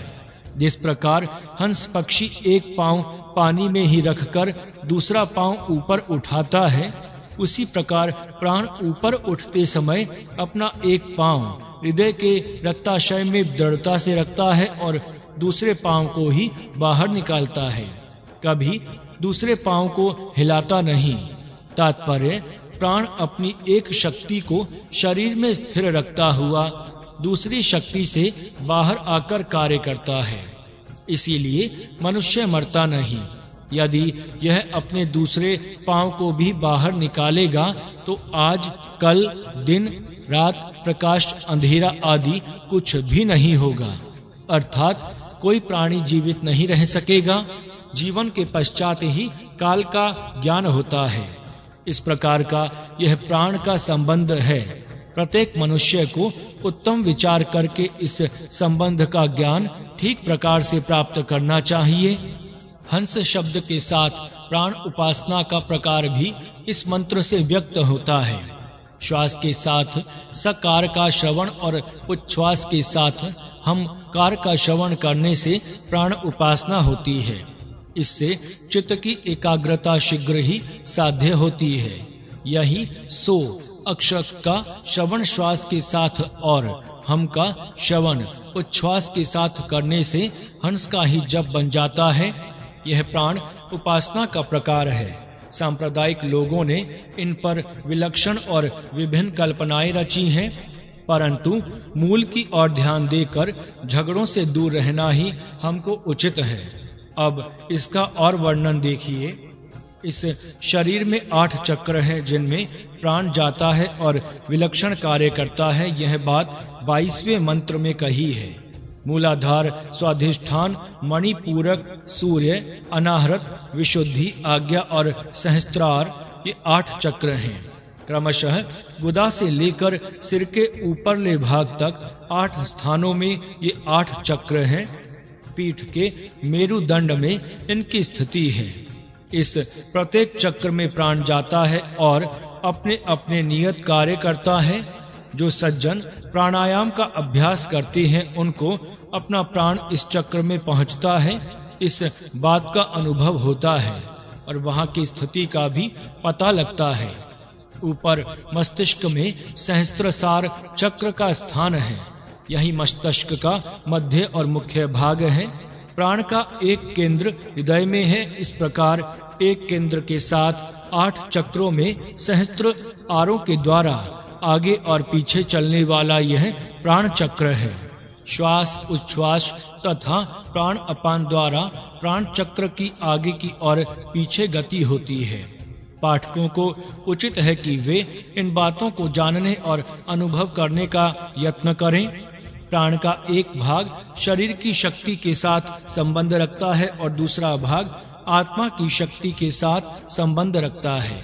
शारीरिक शक्ति के साथ संबंध रखने वाले प्राण के भाग का ज्ञान प्राप्त करना बड़ा सुगम है, परंतु आत्मिक शक्ति के साथ संबंध रखने वाले प्राण के भाग का ज्ञान करना बड़ा कठिन है। आधे भाग के साथ सब भुवन को बनाता है। जो इसका दूसरा अर्थ है वह किसका चिन्ह है, अर्थात उसका ज्ञान किससे हो सकता है? आत्मा के ज्ञान के साथ ही उसका ज्ञान हो सकता है। प्राण सबका ही ईश्वर है, इस विषय में पहले ही मंत्र में कहा गया है। सब में गतिमान और सब में मुख्य यह प्राण है। ब्रह्म अर्थात आत्मशक्ति के साथ रहने वाला यह प्राण आलस्य रहित होकर और धैर्य के साथ कार्य करने में समर्थ बनकर मेरे शरीर में अनुकूलता के साथ रहे, यह इच्छा उपासक को मन में धारण करनी चाहिए। अन्य इंद्रियों में आलस्य होता है, प्राण में आलस्य कभी नहीं होता। इसीलिए प्राण का विशेषण अंतंद्र अर्थात आलस्य रहित ऐसा है। यही भाव 25वें मंत्र में कहा गया है। सब इंद्रियां आराम लेती हैं, आलसी बनती हैं, सो जाती हैं और नीचे गिर जाती हैं, परंतु प्राण ही रात दिन खड़ा रहकर जागता है अथवा मानो इस मंदिर का संरक्षण करने के लिए खड़ा रहकर पहरा करता है। कभी सोता नहीं है, कभी आराम नहीं करता और अपने कार्य से कभी पीछे नहीं हटता। सब इंद्रियां सोती हैं, परंतु इस प्राण का सोना कभी से किसी ने सुना ही नहीं। अर्थात विश्राम ना लेता हुआ यह प्राण रात दिन शरीर में कार्य करता है। इसीलिए प्राण उपासना निरंतर हो सकती है। देखिए, किसी आलंबन पर दृष्टि रखकर ध्यान करना हो तो दृष्टि थक जाती है। दृष्टि थकने पर उसकी उपासना नेत्रों द्वारा नहीं हो सकती। इसी प्रकार अन्य इंद्रियां थकती हैं और विश्राम चाहती हैं। इसीलिए अन्य इंद्रियों के साथ उपासना निरंतर नहीं हो सकती। परंतु यह प्राण कभी थकता नहीं और कभी विश्राम नहीं चाहता। इसीलिए इसके साथ जो प्राण उपासना की जाती है वह निरंतर हो सकती है। बिना रुकावट प्राणोपासना हो सकती है। इसीलिए इसका अत्यंत महत्व है। अब इस सूक्त का अंतिम मंत्र बताता हूँ। कहता हूँ कि हे प्राण, मेरे से दूर ना हो, दीर्घ काल तक मेरे अंदर रहो। मैं दीर्घ जीवन व्यतीत करूँगा।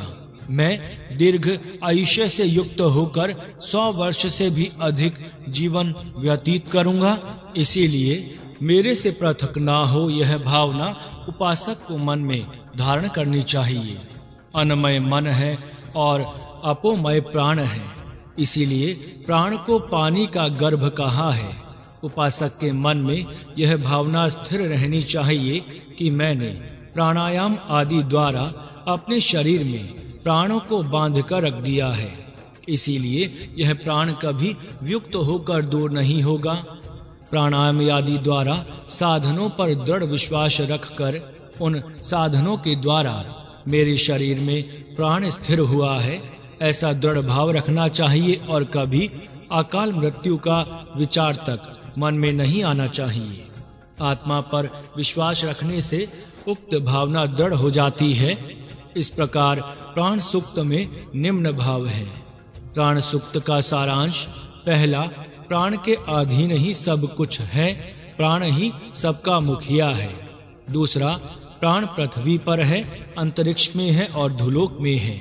3 धुलोक का प्राण सूर्य किरणों द्वारा पृथ्वी पर आता है। अंतरिक्ष का प्राण वृष्टि द्वारा पृथ्वी पर पहुंचता है और पृथ्वी पर का प्राण यहाँ सदा ही वायु रूप से रहता है। 4 अंतरिक्षस्थ और धुलोकस्थ प्राण से ही सबका जीवन है। इस प्राण की प्राप्ति से सबको आनंद होता है। 5 एक ही प्राण व्यक्ति के शरीर में प्राण अपान आदि रूप में परिणत होता है। शरीर के प्रत्येक अंग अवयव और इंद्रियों में अर्थात सर्वत्र प्राण ही कार्य करता है। 6 प्राण ही सब औषधियों की औषधि है। प्राण के कारण ही सब शरीर के दोष दूर होते हैं।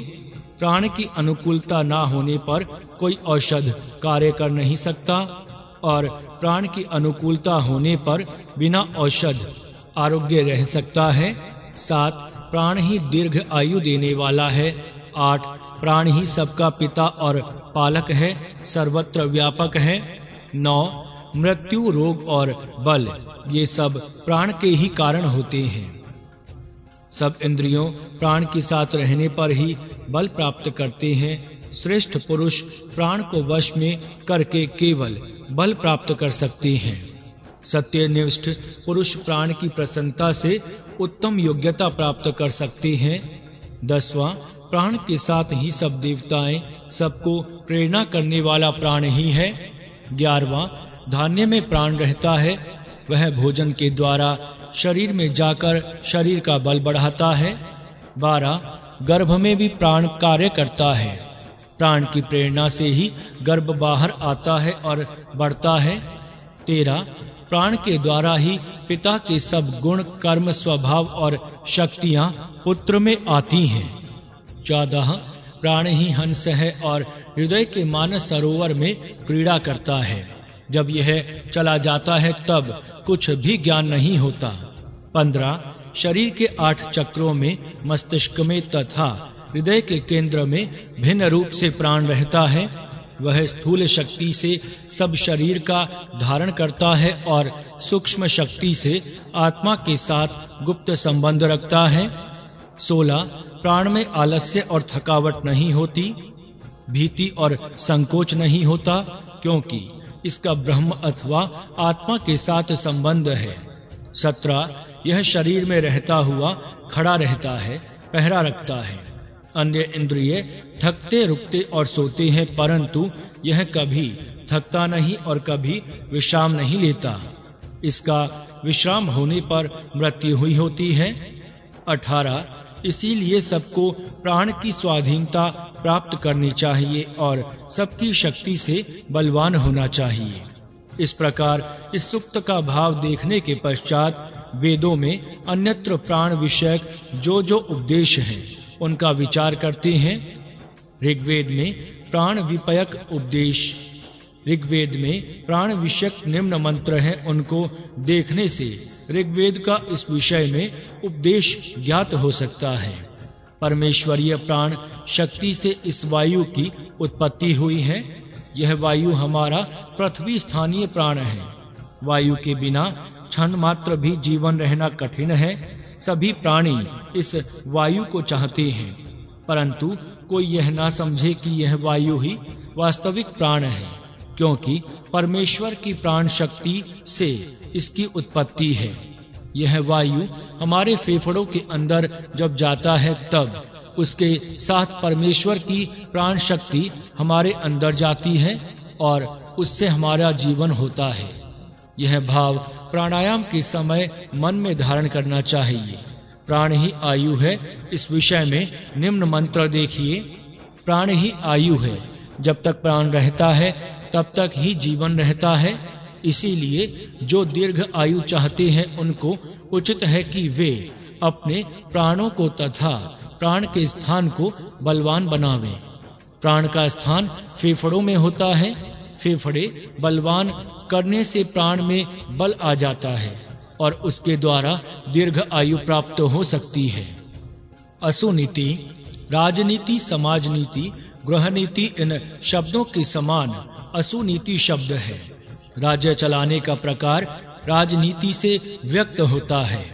इस प्रकार असु अर्थात प्राण का व्यवहार करने की रीति असुनीति शब्द से व्यक्त होती है। Guide to life, way to life अर्थात जीवन का मार्ग, इस भाव को असुनीति शब्द व्यक्त कर रहा है। यह प्रो मोक्ष मुलर प्रो राय आदि का कथन सत्य है। देखिए, हे असुनीति, यहाँ हमारे अंदर पुनः चक्षु प्राण और भोग धारण करो। सूर्य का उदय हम बहुत देर तक देख सके। हे अनुमते, हम सबको सुखी करो और हमको स्वास्थ्य से युक्त करो। असु की नीति अर्थात प्राण धारण करने की रीति जब ज्ञात होती है, तब चक्षु की शक्तिहीन होने पर भी पुनः उत्तम दृष्टि प्राप्त की जा सकती है। प्राण जाने की संभावना होने पर भी पुनः प्राण की स्थिरता की जा सकती है। भोग भोगने की अशक्यता होने पर भी भोग भोगने की अशक्यता हो सकती है। मृत्यु पास आने के कारण सूर्य दर्शन अशक्य होने पर भी दीर्घ आयुष्य की प्राप्ति होने के पश्चात पुनः सूर्य की उपासना हो सकती है। प्राण नीति के अनुकूल मति रखने से यह सब कुछ हो सकता है, इसमें कोई संदेह ही नहीं है। तथा हे असुनीते, हमारे अंदर मन की धारणा करो और हमारी आयु दीर्घ करो। सूर्य का दर्शन हम करें, तुम घी से शरीर बढ़ाओ। आयुष्य बढ़ाने की रीति इस मंत्र में वर्णन की है। पहली बात मन की धारणा की है। मन की धारणा ऐसी दृढ़ और पक्की करनी चाहिए कि मैं योग साधन आदि द्वारा अवश्य ही दीर्घ आयु प्राप्त करूंगा तथा किसी कारण भी मेरी आयु क्षीण नहीं होगी। इस प्रकार मन की पक्की धारणा करनी चाहिए। मन की दृढ़ शक्ति पर ही, यह मन के दृढ़ विश्वास पर ही सिद्धि अवलंबित होती है। सूर्य प्रकाश का दीर्घ आयु के साथ संबंध वेद में सुसिद्ध ही है। प्राणायाम आदि द्वारा जो मनुष्य प्राण का बल बढ़ाना चाहते हैं, उनको घी बहुत खाकर अपना शरीर पुष्ट रखना चाहिए। प्राणायाम बहुत करने पर घी ना खाने से शरीर कृश होता है, इसीलिए प्राणायाम करने वालों को उचित है कि वे अपने भोजन में घी अधिक सेवन करें। इस प्रकार यह प्राण नीति का शास्त्र है। पाठक इन मंत्रों का विचार करके दीर्घ आयु प्राप्त करने के उपायों का साधन प्राणायाम आदि द्वारा करें।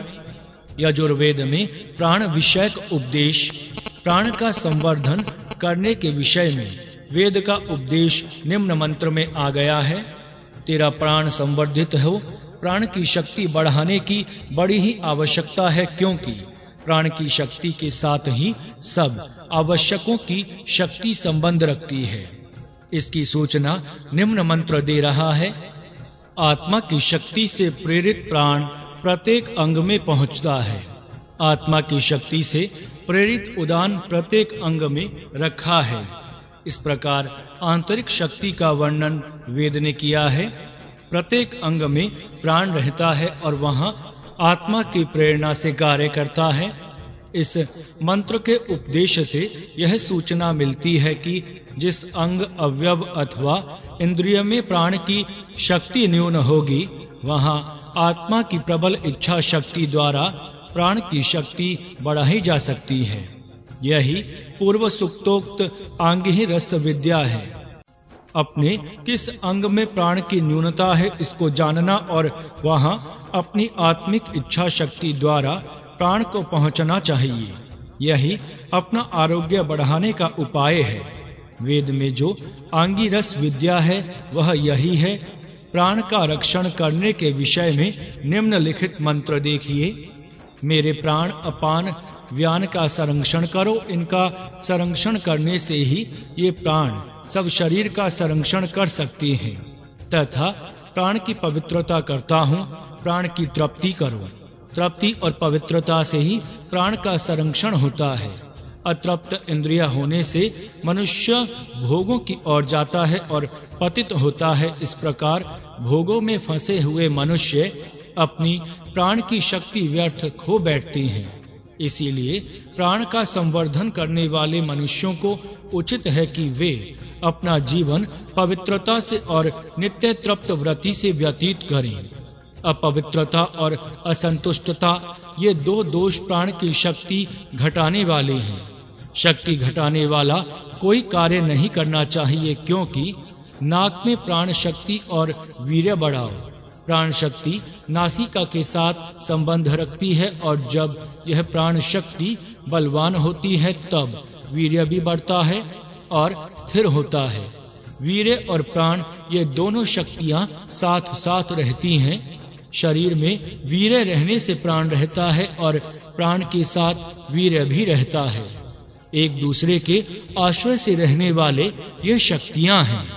जो मनुष्य ब्रह्मचर्य की रक्षा करके उद्धरवरेता बनते हैं, उनका प्राण भी बलवान हो जाता है और उनको आसानी से प्राणायाम की सिद्धि होती है। तथा जो प्रारंभ से प्राणायाम का अभ्यास नियम पूर्वक करते हैं, उनका वीर्य स्थिर हो जाता है। यद्यपि किसी किसी कारणवश प्रथम आयु में ब्रह्मचर्य ना रहा, तो भी वह नियम पूर्वक अनुष्ठान से उत्तर आयु में प्राण साधन से अपने शरीर में प्राण शक्ति का संवर्धन और वीर्य रक्षण कर सकता है। जिसका ब्रह्मचर्य आदि प्रारंभ से ही सिद्ध होता है, उसको शीघ्र और सहज सिद्धि होती है। परंतु जिसको प्रारंभ से सिद्ध नहीं होता, उसको यह बात प्रयत्न से सिद्ध होती है। प्राण शक्ति के संवर्धन के उपायों में गायन भी एक उपाय है।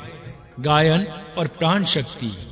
साम प्राणम प्रपद्ये, प्राण को लेकर साम की शरण लेता हूँ। सामवेद गायन और उपासना का वेद है। ईश उपासना और ईश गुणों के गायन से प्राण का बल बढ़ता है। केवल गान विद्या से भी मन की एकाग्रता और शांति प्राप्त होती है।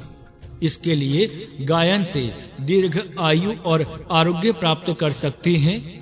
गायक लोग यदि दुर्व्यसनों में ना फंसेंगे तो वे अन्यों की अपेक्षा अधिक दीर्घ आयु और आरोग्य प्राप्त कर सकते हैं। गायन का आरोग्य के साथ अत्यंत संबंध है। उपासना के साथ भी गायन का अत्यंत संबंध है। मन गायन से उपासना में अत्यंत तल्लीन होता है और यही तल्लीनता प्राण शक्ति को प्रबल करने वाली है। यह बात और है कि गायन का धंधा करने वाले आजकल के स्त्री पुरुषों ने अपने आचरण बहुत ही गिरा दिए हैं। परंतु यह दोष गायन का नहीं है, वह उन मनुष्यों का दोष है। तात्पर्य यह है कि जो पाठक अपने प्राण को बलवान करना चाहते हैं, वे सामगान अवश्य सीखें अथवा साधारण गायन सीखकर उसका उपासना में उपयोग करके मन की तल्लीनता प्राप्त करें। मेरे अंदर प्राण और अपान बलवान रहें, यह इच्छा हर एक मनुष्य स्वभावतः धारण करती ही है। परंतु कभी-कभी व्यवहार उस इच्छा से विरुद्ध करता है। जब इच्छा के अनुसार व्यवहार हो जाएगा, तब सिद्धि में किसी प्रकार का विघ्न हो नहीं सकता। प्रस्तुत प्राण का प्रकरण है। इसका संबंध बाहर के शुद्ध वायु के साथ है और अंदर का संबंध नासिका आदि स्थान के साथ है। इसीलिए कहा है कि वातम प्राणेन अपानेन नासिके। प्राण से वायु की प्रसन्नता और अपान से नासिका की पूर्तता करनी चाहिए। बाहरी शुद्ध और प्रसन्न वायु के साथ प्राण हमारे शरीरों में जाता है और नासिका ही उसका प्रवेश द्वार है। बाहरी वायु की प्रसन्नता और नासिका की शुद्धि अवश्य करनी चाहिए। नाक की मलिनता और अपवित्रता के कारण प्राण की गति में रुकावट होती है। प्राण की प्रतिष्ठा के लिए ही हमारे सब प्रयत्न होने चाहिए। इसकी सूचना निम्न मंत्रों से मिलती है। प्राण की प्रतिष्ठा, प्राण अपान व्यान उदान आदि सब प्राणों की प्रतिष्ठा और उनका व्यवहार उत्तम रीति से होना चाहिए। सब प्राणों को तेजस्वी करो, सब प्राणों के लिए त्याग करो। प्रत्येक मनुष्य को उचित है कि वह देखे कि अपने आचरण से अपने प्राणों को बढ़ा रहा है या घटा रहा है, अपने प्राणों की प्रतिष्ठा बढ़ रही है या घट रही है। अपने प्राणों के साथ सब ही व्यवहार उत्तम चल रहे हैं अथवा किसी में कोई त्रुटि है। अपने प्राणों का तेज बढ़ रहा है या घट रहा है, इसका विचार करना हर एक का कर्तव्य है, क्योंकि इनका विचार करने से ही हर एक जान सकता है कि मैं प्राण विषयक अपना कर्तव्य ठीक प्रकार कर रहा हूँ या नहीं। प्राण विषयक कर्तव्य का स्वरूप स्वहा शब्द द्वारा व्यक्त हो रहा है। सब अन्य इंद्रिय गौण है और प्राण मुख्य है, इसलिए अन्य इंद्रियों के भोगों का स्वहकार प्राण के संवर्धन के लिए होना चाहिए। अर्थात इंद्रियों के भोग भोगने के लिए जो शक्ति खर्च हो रही है, उसकी बहुत सा हिस्सा प्राण की शक्ति बढ़ने के लिए खर्च होना चाहिए। मनुष्य के सामान्य व्यवहार में देखा जाएगा तो प्रतीत होगा कि इंद्रिय भोग भोगने में यदि शक्ति के 100 में से 99 भाग खर्च हो रही हैं, तो प्राण संवर्धन में 1 भाग भी खर्च नहीं होता है। मुख्य प्राण के लिए कुछ शक्ति खर्च नहीं होती, परंतु गौण इंद्रिय भाग के लिए ही सब शक्ति का व्यय हो रहा है। क्या यह आश्चर्य नहीं है? वास्तव में मुख्य के लिए अधिक और गौण के लिए कम व्यय होना चाहिए। यही वेद ने कहा है कि प्राण संवर्धन के लिए अपनी शक्ति का स्वाहा करो। अपना समय, अपना प्रयत्न, अपना बल और अपने अन्य साधन प्राण संवर्धन के लिए कितने खर्च किए जाते हैं और भोगों के लिए कितने खर्च किए जाते हैं, इसका विचार कीजिए। मनुष्यों का उल्टा व्यवहार हो रहा है, इसीलिए इस विषय में सावधानता रखनी चाहिए। प्रतिदिन ऐसा विभाग करना चाहिए कि जिसमें बहुत सा हिस्सा प्राण वर्धन के कार्य के लिए समर्पित हो सके। देखिए, राजा में प्राणः, मेरा प्राण राजा है। सब शरीर का विचार कीजिए तो आपको पता लग जाएगा कि सबका राजा प्राण ही है। आप समझ लीजिए कि अपना प्राण यह सचमुच राजा है। जब आपके घर में राजा ही अतिथि आता है, उस समय आप राजा का ही आदरातिथ्य करते हैं और उनके नौकरों की तरफ ध्यान अवश्य देते हैं। परंतु जितना राजा की ओर ध्यान दिया जाता है, उतना अन्यों के विषय में ध्यान नहीं दिया जाता। यही न्याय यहाँ है। इस शरीर में प्राण नामक राजा अतिथि आया है और उसके अनुचर अन्य इंद्रिय गण हैं। इसीलिए प्राण की सेवा शुश्रूषा अधिक करनी चाहिए, क्योंकि यह ठीक रहा तो अन्य अनुचर ठीक रह सकते हैं। परंतु यदि राजा असंतुष्ट होकर चला गया तो एक भी अनुचर आपकी सहायता नहीं कर सकेगा। आजकल इंद्रियों के भोग बढ़ाने में सब लोग लगे हैं, प्राण की शक्ति बढ़ाने का कोई ख्याल नहीं करता। इसीलिए प्राण अप्रसन्न होकर शीघ्र ही इस शरीर को छोड़ देता है।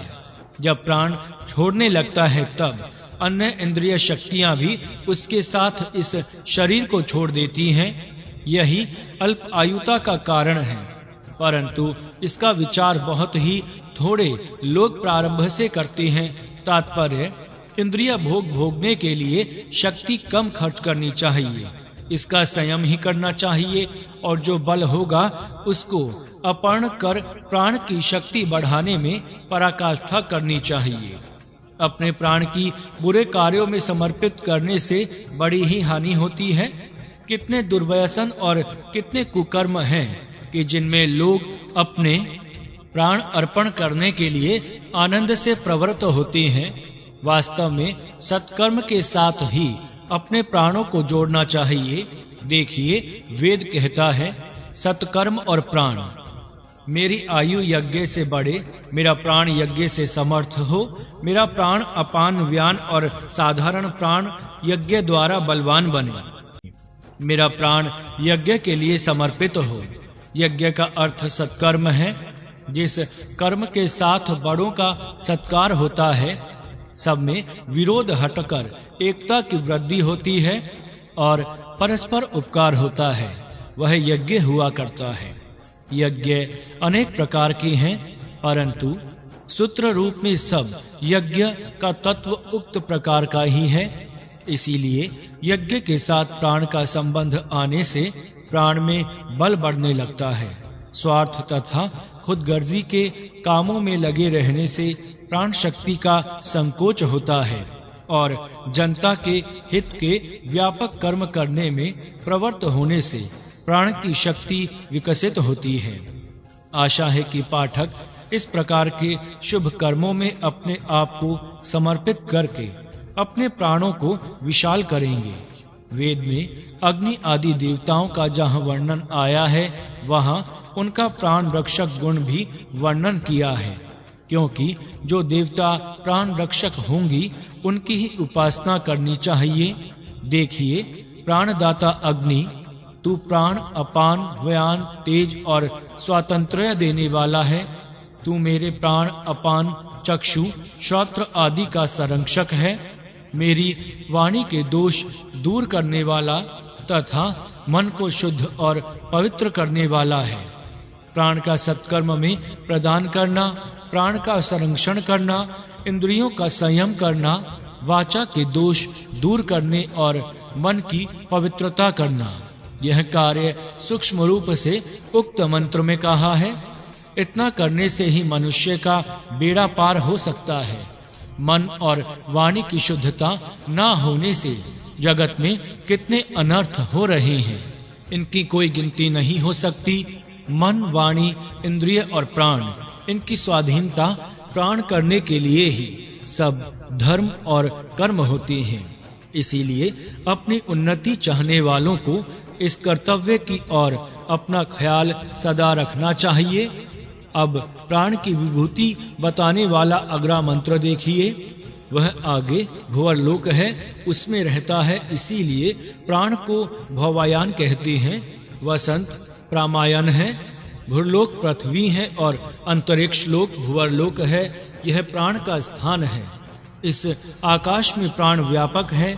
वायु का और प्राण का एक ही स्थान है। अंतरिक्ष में ही दोनों रहते हैं।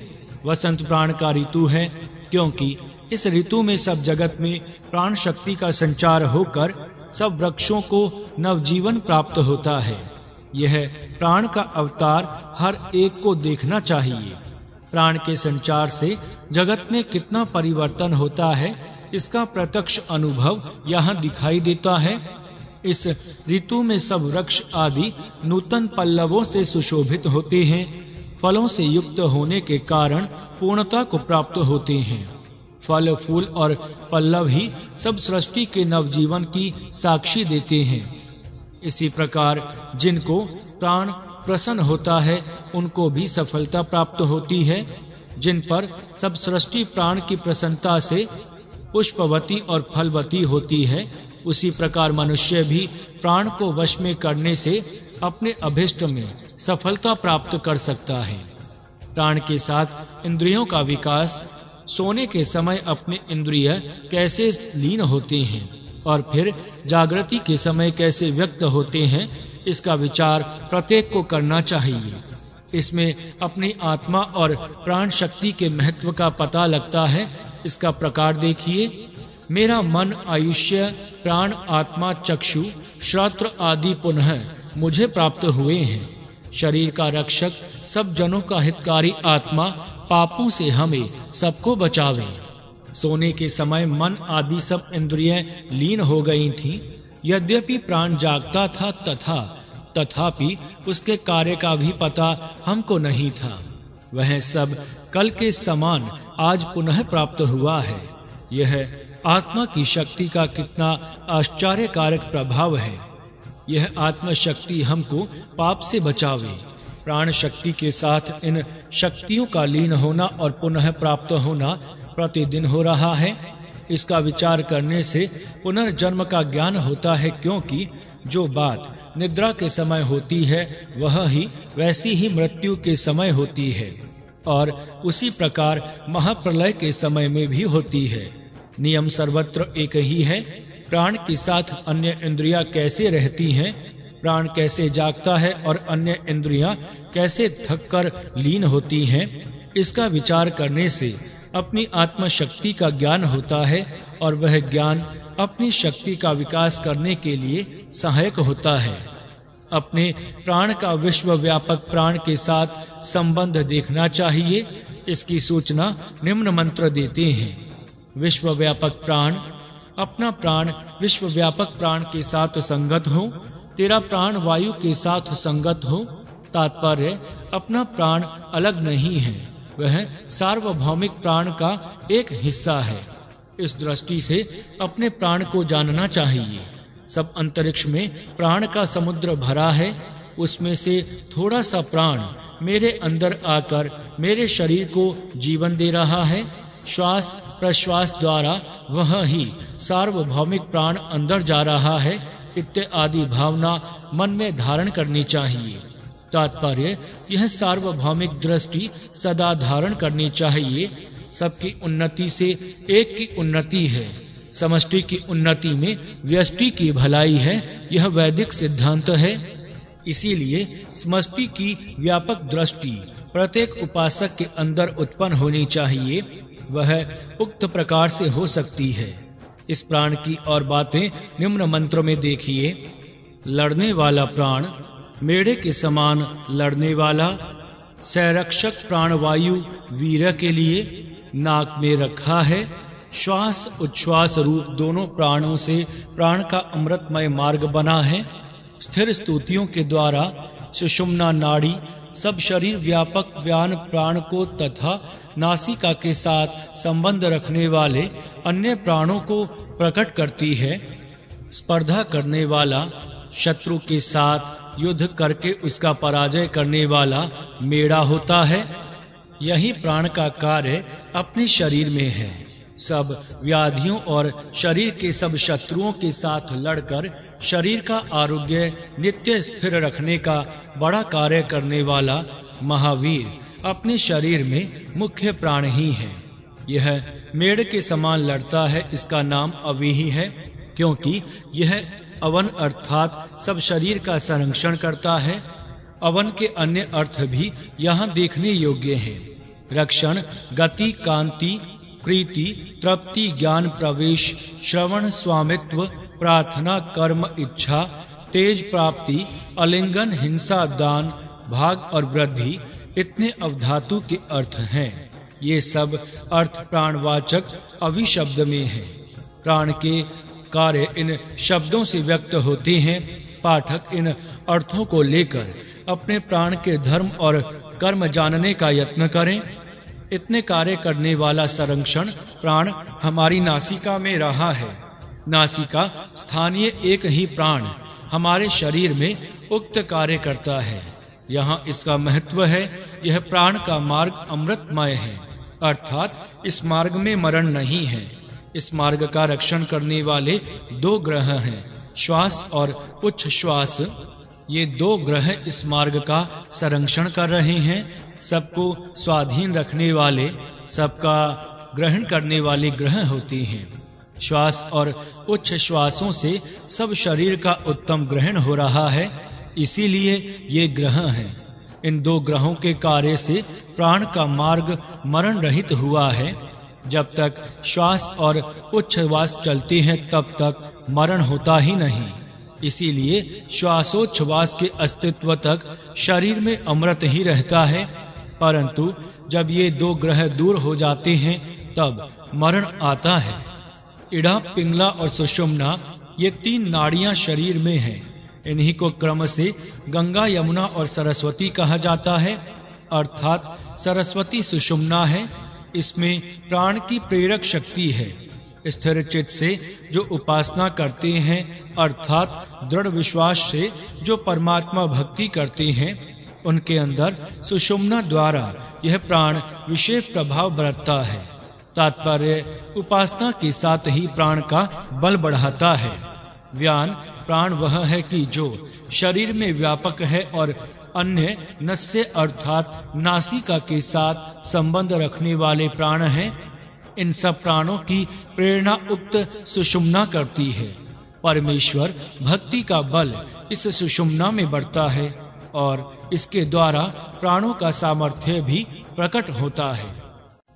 सरस्वती में प्राण इस मंत्र में प्राणायाम साधन की बहुत सी गुप्त बातें सरल शब्दों द्वारा लिखी हैं। इसीलिए पाठकों को इस मंत्र का विशेष विचार करना चाहिए।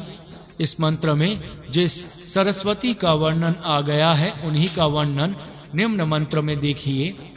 अश्वनी देव तेज के साथ चक्षु देती हैं, सरस्वती प्राण शक्ति के साथ वीर्य देती हैं, इंद्र इंद्रिय जीवात्मा के लिए वाणी और बल के साथ इंद्रिय शक्ति अर्पण करते हैं। इसमें सरस्वती जीवन शक्ति के साथ वीर्य देती हैं, ऐसा कहा है। यह सरस्वती शब्द भी पूर्वोक्त सुषुम्ना नाड़ी का वाचक है। अश्विनो शब्द धन और शरण शक्तियों का वाचक है। इस मंत्र में 2 इंद्र शब्द हैं। पहला परमात्मा का वाचक और दूसरा जीवात्मा का वाचक है। इंद्रिय शब्द आत्मा की शक्ति का वाचक है। कई लोग सरस्वती शब्द का नदी आदि अर्थ लेकर विलक्षण अर्थ करते हैं। उनको यह बात स्मरण रखनी चाहिए कि वैदिक आध्यात्मिक शक्तियों के वाचिक मुख्यतः पश्चात अन्य पदार्थों के वाचक हैं। अस्तु, अब प्राण विषय में और 2 मंत्र देखिए। भोजन और प्राण, तू धान्य है, देवों को धन्य कर। प्राण उदान और व्यान के लिए तेरा स्वीकार करता हूँ। आयुष्य के लिए तेरी दीर्घ मर्यादा धारण करता हूँ। मेरे प्राण व्यान और उदान के तेज की वृद्धि के लिए शुद्ध बनो। सात्विक धान्य का आहार इंद्रिय आदि देवों को शुद्ध, पवित्र और प्रसन्न करता है। सात्विक भोजन से प्राण का बल बढ़ता है और आयुष्य बढ़ता है। शुद्धता से प्राण की शक्ति विकसित होती है इत्यादि बहुत उत्तम भाव उक्त मंत्रों में पाठक देख सकते हैं। तथा और एक मंत्र देखिए।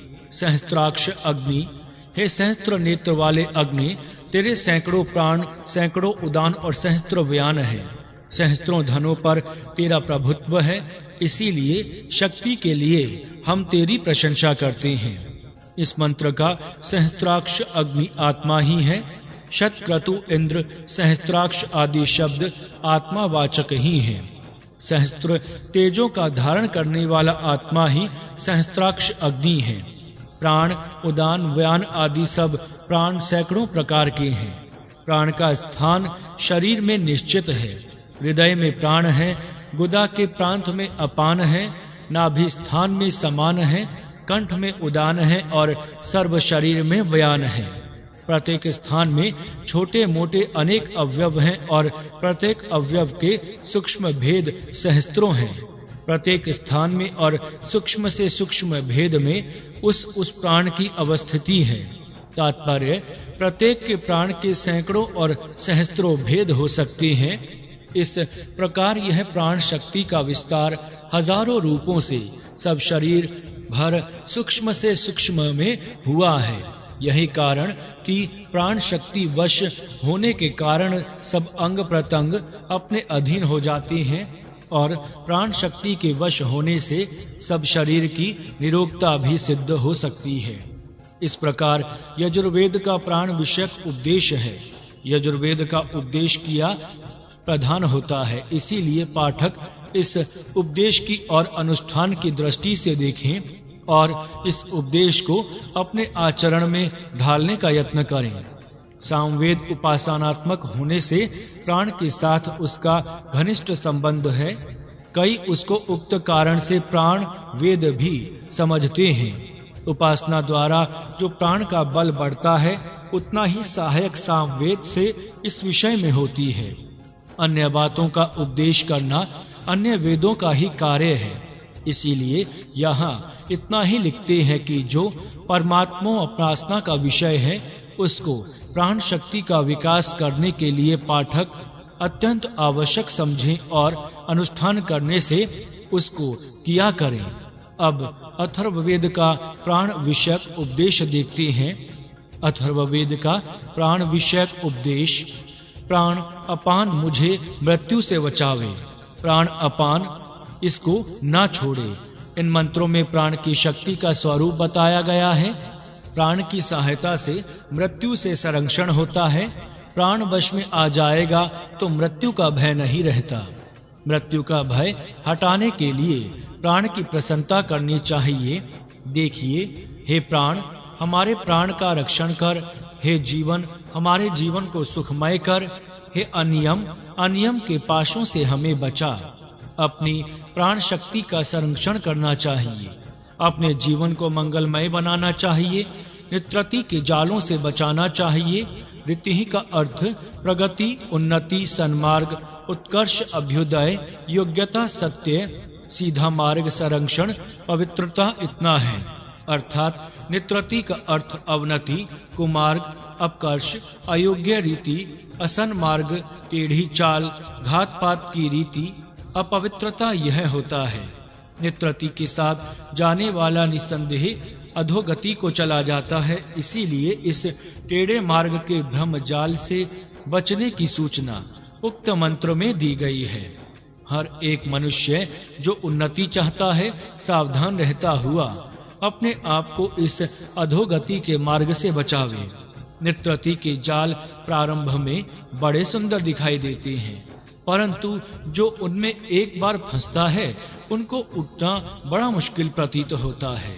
सब प्रकार के दुर्व्यसन, भ्रम, आलस्य, छल, कपट आदि सब ही इस नित्रति के जाल के रूप हैं। जो लोग इस जाल में फंसते हैं, उनको उठाना मुश्किल हो जाता है। इसीलिए उन्नति चाहने वाले सज्जनों को उचित है कि वे इस बुरे रास्ते से अपने आप को बचावें। योग साधन करने वालों को यह उपदेश अमूल्य है। योग के यम नियम इसी उपदेश के अनुसार बने हैं। अपने विषय में किस प्रकार की भावना करनी चाहिए, इसका उपदेश निम्न मंत्र में किया गया है। मैं विजयी हूँ। सूर्य मेरा नेत्र है, वायु मेरा प्राण है, अंतरिक्षस्थ तत्व मेरी आत्मा है, पृथ्वी मेरा स्थूल शरीर है। इस प्रकार का मैं अपराजित हूँ।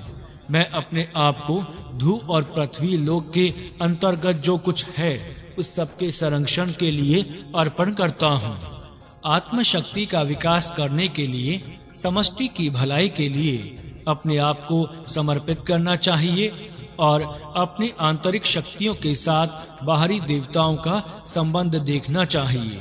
इतना ही नहीं, प्रत्युत बाहरी देवताओं के अंश अपने शरीर में रहे हैं और बाहरी देवताओं के सूक्ष्म अंशों का बना हुआ मैं एक छोटा सा पुतला हूँ।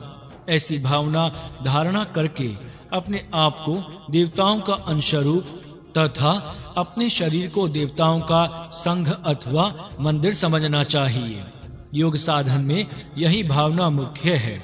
अपने आप को निकृष्ट और दीनहीन समझना नहीं चाहिए, परंतु मैं पराजित हूँ, मैं शक्तिशाली हूँ, इस प्रकार की भावना धारण करनी चाहिए।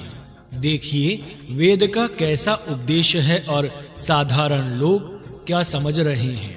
जैसे जिसके विचार होंगे, वैसी ही उसकी अवस्था बनेगी।